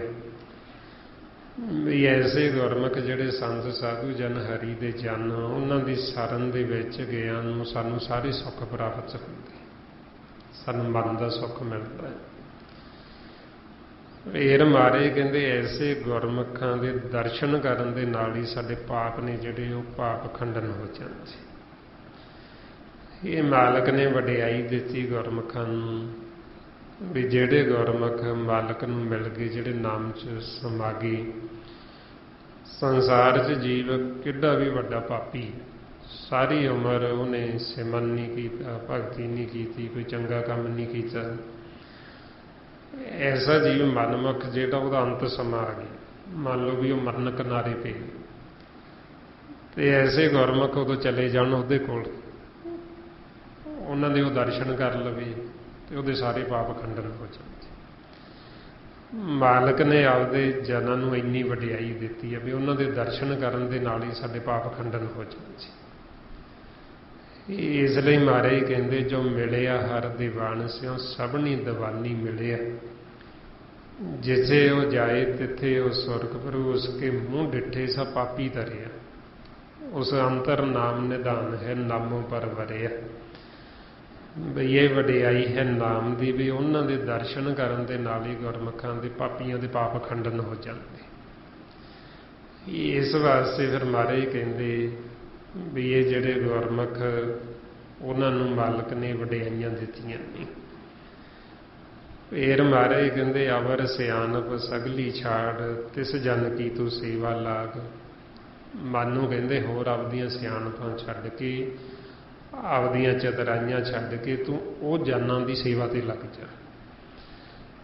ਵੀ ਤੂੰ ਉਹਨਾਂ ਦਾ ਕਹਿਣਾ ਮੰਨ ਲਾ, ਉਹਨਾਂ ਦਾ ਬਚਨ ਮੰਨ ਲਾ। ਤੇ ਉਹ ਬਚਨ ਆਪਾਂ ਨੂੰ ਕੀ ਕਰਦੇ, ਵਾਰ-ਵਾਰ ਇਹੋ ਬਚਨ ਕਰਦੇ, ਸਿਮਰਨ ਕਰੋ, ਸਤ ਸੰਗਤ ਕਰੋ, ਵੀ ਉਹਨਾਂ ਦਾ ਬਚਨ ਮੰਨ। ਚਰਨੀ ਲੱਗਣ ਦਾ ਭਾਵ ਹੁੰਦਾ ਵੀ ਉਹਨਾਂ ਦੀ ਸੇਵਾ ਲੱਗਣ ਦਾ, ਵੀ ਉਹਨਾਂ ਦੇ ਬਚਨਾਂ ਨੂੰ ਕਮਾਉਣਾ। ਬਈ ਉਹ ਫਿਰ ਜੋ ਆਪਾਂ ਨੂੰ ਬਚਨ ਕਰਦੇ ਵੀ ਇਹ ਸਿਮਰਨ ਕਰੋ, ਸਤ ਸੰਗਤ ਕਰੋ, ਕਿਸੇ ਨਾਲ ਵੀ ਵੈਰ ਵਿਰੋਧ ਨਾ ਕਰੋ, ਕਿਸੇ ਦੀ ਨਿੰਦਿਆ ਨਾ ਕਰੋ, ਕਿਸੇ ਨਾਲ ਈਰਖਾ ਨਫ਼ਰਤ ਨਾ ਕਰੋ। ਇਹ ਬਚਨ ਜਦੋਂ ਅਸੀਂ ਕਮਾਉਂਦੇ ਹਾਂ, ਸਮਝ ਲਓ ਅਸੀਂ ਉਹਨਾਂ ਦੀ ਸੇਵਾ ਤੇ ਲੱਗ ਗਏ। ਸੇਵਾ ਕੀ ਹੁੰਦੀ? ਬਚਨ ਮੰਨਣਾ। ਜੇ ਅਸੀਂ ਬਚਨ ਮੰਨਦੇ ਨਹੀਂ, ਉੱਦਾਂ ਅਸੀਂ ਕਹੀ ਚੱਲੀਏ ਅਸੀਂ ਬੜਾ ਮੰਨਦੇ ਹਾਂ ਜੀ ਤੁਹਾਨੂੰ, ਤੇ ਮੰਨਦੇ ਕੀ ਆ? ਬਚਨ ਤਾਂ ਮੰਨਦੇ ਨਹੀਂ। ਜਿਵੇਂ ਹੁਣ ਜੀਵ ਕਹਿੰਦਾ ਅਸੀਂ ਗੁਰੂ ਗ੍ਰੰਥ ਸਾਹਿਬ ਜੀ ਨੂੰ ਗੁਰੂ ਮੰਨਦੇ, ਤੇ ਉਹਦਾ ਅਸੀਂ ਕਹੀ ਚੱਲੀਏ ਅਸੀਂ ਗੁਰੂ ਮੰਨਦੇ ਹਾਂ ਜੀ, ਅਸੀਂ ਬੜਾ ਸਤਿਕਾਰ ਕਰਦੇ ਹਾਂ, ਤੇ ਗੁਰੂ ਜੋ ਬਚਨ ਕਹਿ ਰਿਹਾ ਉਹ ਬਚਨ ਤਾਂ ਮੰਨਦੇ ਨਹੀਂ। ਤੇ ਫਿਰ ਅਸੀਂ ਮੂੰਹ ਜ਼ਬਾਨੀ ਉੱਦਾਂ ਹੀ ਕਹਿੰਦੇ ਹਾਂ ਵੀ ਗੁਰੂ ਮੰਨਦੇ ਹਾਂ ਜੀ ਅਸੀਂ, ਗੁਰੂ ਜੋ ਕਹਿ ਰਿਹਾ ਗੱਲ ਉਹ ਤਾਂ ਮੰਨਦੇ ਨਹੀਂ। ਤੇ ਫਿਰ ਮੰਨਦੇ ਕੀ ਹੈ? ਗੁਰੂ ਸਾਨੂੰ ਕਹਿ ਰਹੇ ਆ ਵੀ ਇਹ ਵੈਰ ਵਿਰੋਧ ਛੱਡੋ, ਤੇ ਉਹ ਅਸੀਂ ਛੱਡਦੇ ਨਹੀਂ। ਉਹ ਕਹਿੰਦੇ ਨਿੰਦਿਆ ਛੱਡੋ, ਉਹ ਅਸੀਂ ਛੱਡਦੇ ਨਹੀਂ। ਇਸ ਵਾਸਤੇ ਫਿਰ ਗੁਰੂ ਦੀ ਜਿਹੜੀ ਸੇਵਾ, ਸੰਤਾਂ ਦੀ ਸੇਵਾ, ਉਹ ਕਹਿੰਦੇ ਸੇਵਾ ਤੇ ਲੱਗੋ ਕਿ ਵੀ ਉਹਨਾਂ ਦਾ ਬਚਨ ਮੰਨੋ, ਬਚਨ ਕਮਾਓ। ਫਿਰ ਜਦੋਂ ਅਸੀਂ ਉਹਨਾਂ ਦੀ ਸੇਵਾ ਤੇ ਲੱਗਾਂਗੇ, ਉਹਨਾਂ ਦਾ ਬਚਨ ਕਮਾਵਾਂਗੇ, ਤੇ ਫਿਰ ਇਹਦਾ ਸਾਨੂੰ ਲਾਭ ਕੀ ਹੋਏਗਾ, ਫਲ ਕੀ ਹੋਏਗਾ? ਮਹਾਰਾਜ ਕਹਿੰਦੇ ਆਵਨ ਜਾਨ ਨਾ ਹੋਵੀ ਤੇਰਾ, ਨਾਨਕ ਤਿਸ ਜਨ ਕੇ ਪੂਜੋ ਸਦ ਪੈਰਾ। ਵੀ ਜਦੋਂ ਅਸੀਂ ਉਹਨਾਂ ਦੀ ਸੇਵਾ ਤੇ ਲੱਗਾਂਗੇ, ਉਹਨਾਂ ਦਾ ਬਚਨ ਕਮਾਵਾਂਗੇ, ਤੇ ਸਾਡਾ ਜਿਹੜਾ ਆਉਣ ਜਾਣ ਦਾ ਚੱਕਰ ਇਹ ਖਤਮ ਹੋ ਜਾਏਗਾ। ਅਸੀਂ ਦੁਬਾਰਾ ਜਨਮ ਮਰਨ 'ਚ ਨਹੀਂ ਪਾਵਾਂਗੇ। ਤੇ ਇਸ ਵਾਸਤੇ ਮਹਾਰਾਜ ਕਹਿੰਦੇ ਫਿਰ ਜਿਹੜੇ ਐਸੇ ਜਨ ਨੇ ਉਹਨਾਂ ਦੇ ਸਦਾ ਹੀ ਪੈਰਾਂ ਦੇ ਨਾਲ ਉਹਨਾਂ ਦੀ ਚਰਨੀ ਲੱਗੋ, ਵੀ ਉਹਨਾਂ ਦੇ ਬਚਨਾਂ ਨੂੰ ਮੰਨੋ, ਉਹਨਾਂ ਦੇ ਬਚਨਾਂ ਨੂੰ ਕਮਾਵੋ। ਇਸ ਲਈ ਫਿਰ ਆਪਾਂ ਨੂੰ ਕਹਿੰਦੇ ਜੇ ਅਸੀਂ ਬਚਨ ਕਮਾਵਾਂਗੇ ਸੰਤਾਂ ਦਾ, ਤੇ ਅਸੀਂ ਇਹ ਭਵ ਸਾਗਰ ਤੋਂ ਤਰ ਜਾਵਾਂਗੇ। ਮਾਰੇ ਫਰਮਾਉਂਦੇ ਸੰਤੋ ਸਾਗਰ ਪਾਰ ਉਤਰੀਏ, ਜੇ ਕੋ ਬਚਨ ਕਮਾਵੇ ਸੰਤਨ ਕਾ ਸੋ ਗੁਰ ਪ੍ਰਸ਼ਾਦੀ ਤਰੀਏ। ਕਿ ਅਸੀਂ ਤਰ ਜਾਣਾ ਜੇ ਅਸੀਂ ਬਚਨ ਮੰਨ ਲਈਏ ਗੁਰਬਾਣੀ, ਗੁਰੂ ਦੇ, ਸੰਤਾਂ ਦੇ, ਗੁਰਮੁਖਾਂ ਦੀ। ਸੋ ਆਓ ਹੁਣ ਆਪਾਂ ਇਹਨਾਂ ਦਾ ਬਚਨ ਮੰਨੀਏ, ਜੋ ਸਾਨੂੰ ਵਾਰ-ਵਾਰ ਕਹਿੰਦੇ ਵੀ ਸਿਮਰਨ ਕਰੋ, ਉਹ ਆਪਾਂ ਕਰੀਏ, ਤਾਂ ਕਿ ਆਪਣਾ ਵੀ ਜਿਹੜਾ ਆਉਣ ਜਾਣ ਦਾ ਚੱਕਰ ਇਹ ਖਤਮ ਹੋ ਜੇ। ਆਓ ਸਾਰੇ ਗੁਰਮੁਖ ਪਿਆਰੇ ਕਰੋ ਜੀ ਸ਼ੁਰੂ। ਵਾਹਿਗੁਰੂ ਵਾਹਿਗੁਰੂ ਵਾਹਿਗੁਰੂ ਵਾਹਿਗੁਰੂ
करते जो महाराज अपन कहते बारंग बार बार प्रभ जपीए भी बार बार असी जपना बार बार ताकि सानू दृढ़ हो जी साडे हिरदे च वस जी जदों आप गुरबाणी गुरु नूं पढ़ते हैं पढ़ के विचारना ताकि साडा मन पासे न जाए वध चों वध आप संगत करनी सो जदों आप हुण संगत करांगे सिमरन करांगे ये बेशक हुण चाहे आपां नूं थोड़ा औखा भी लगता होवे जां जीव आपां नूं कई बार मखौल भी करदी पर यह चीज़ का पता सानूं उदों लगदा जदों साडा दिता होया समा खत्म हुंदा साडे ते मुसीबत आउंदी फिर सानूं पता लगदा भी असीं किन्ना लाहा खट्टिया संगत करके सिमरन करके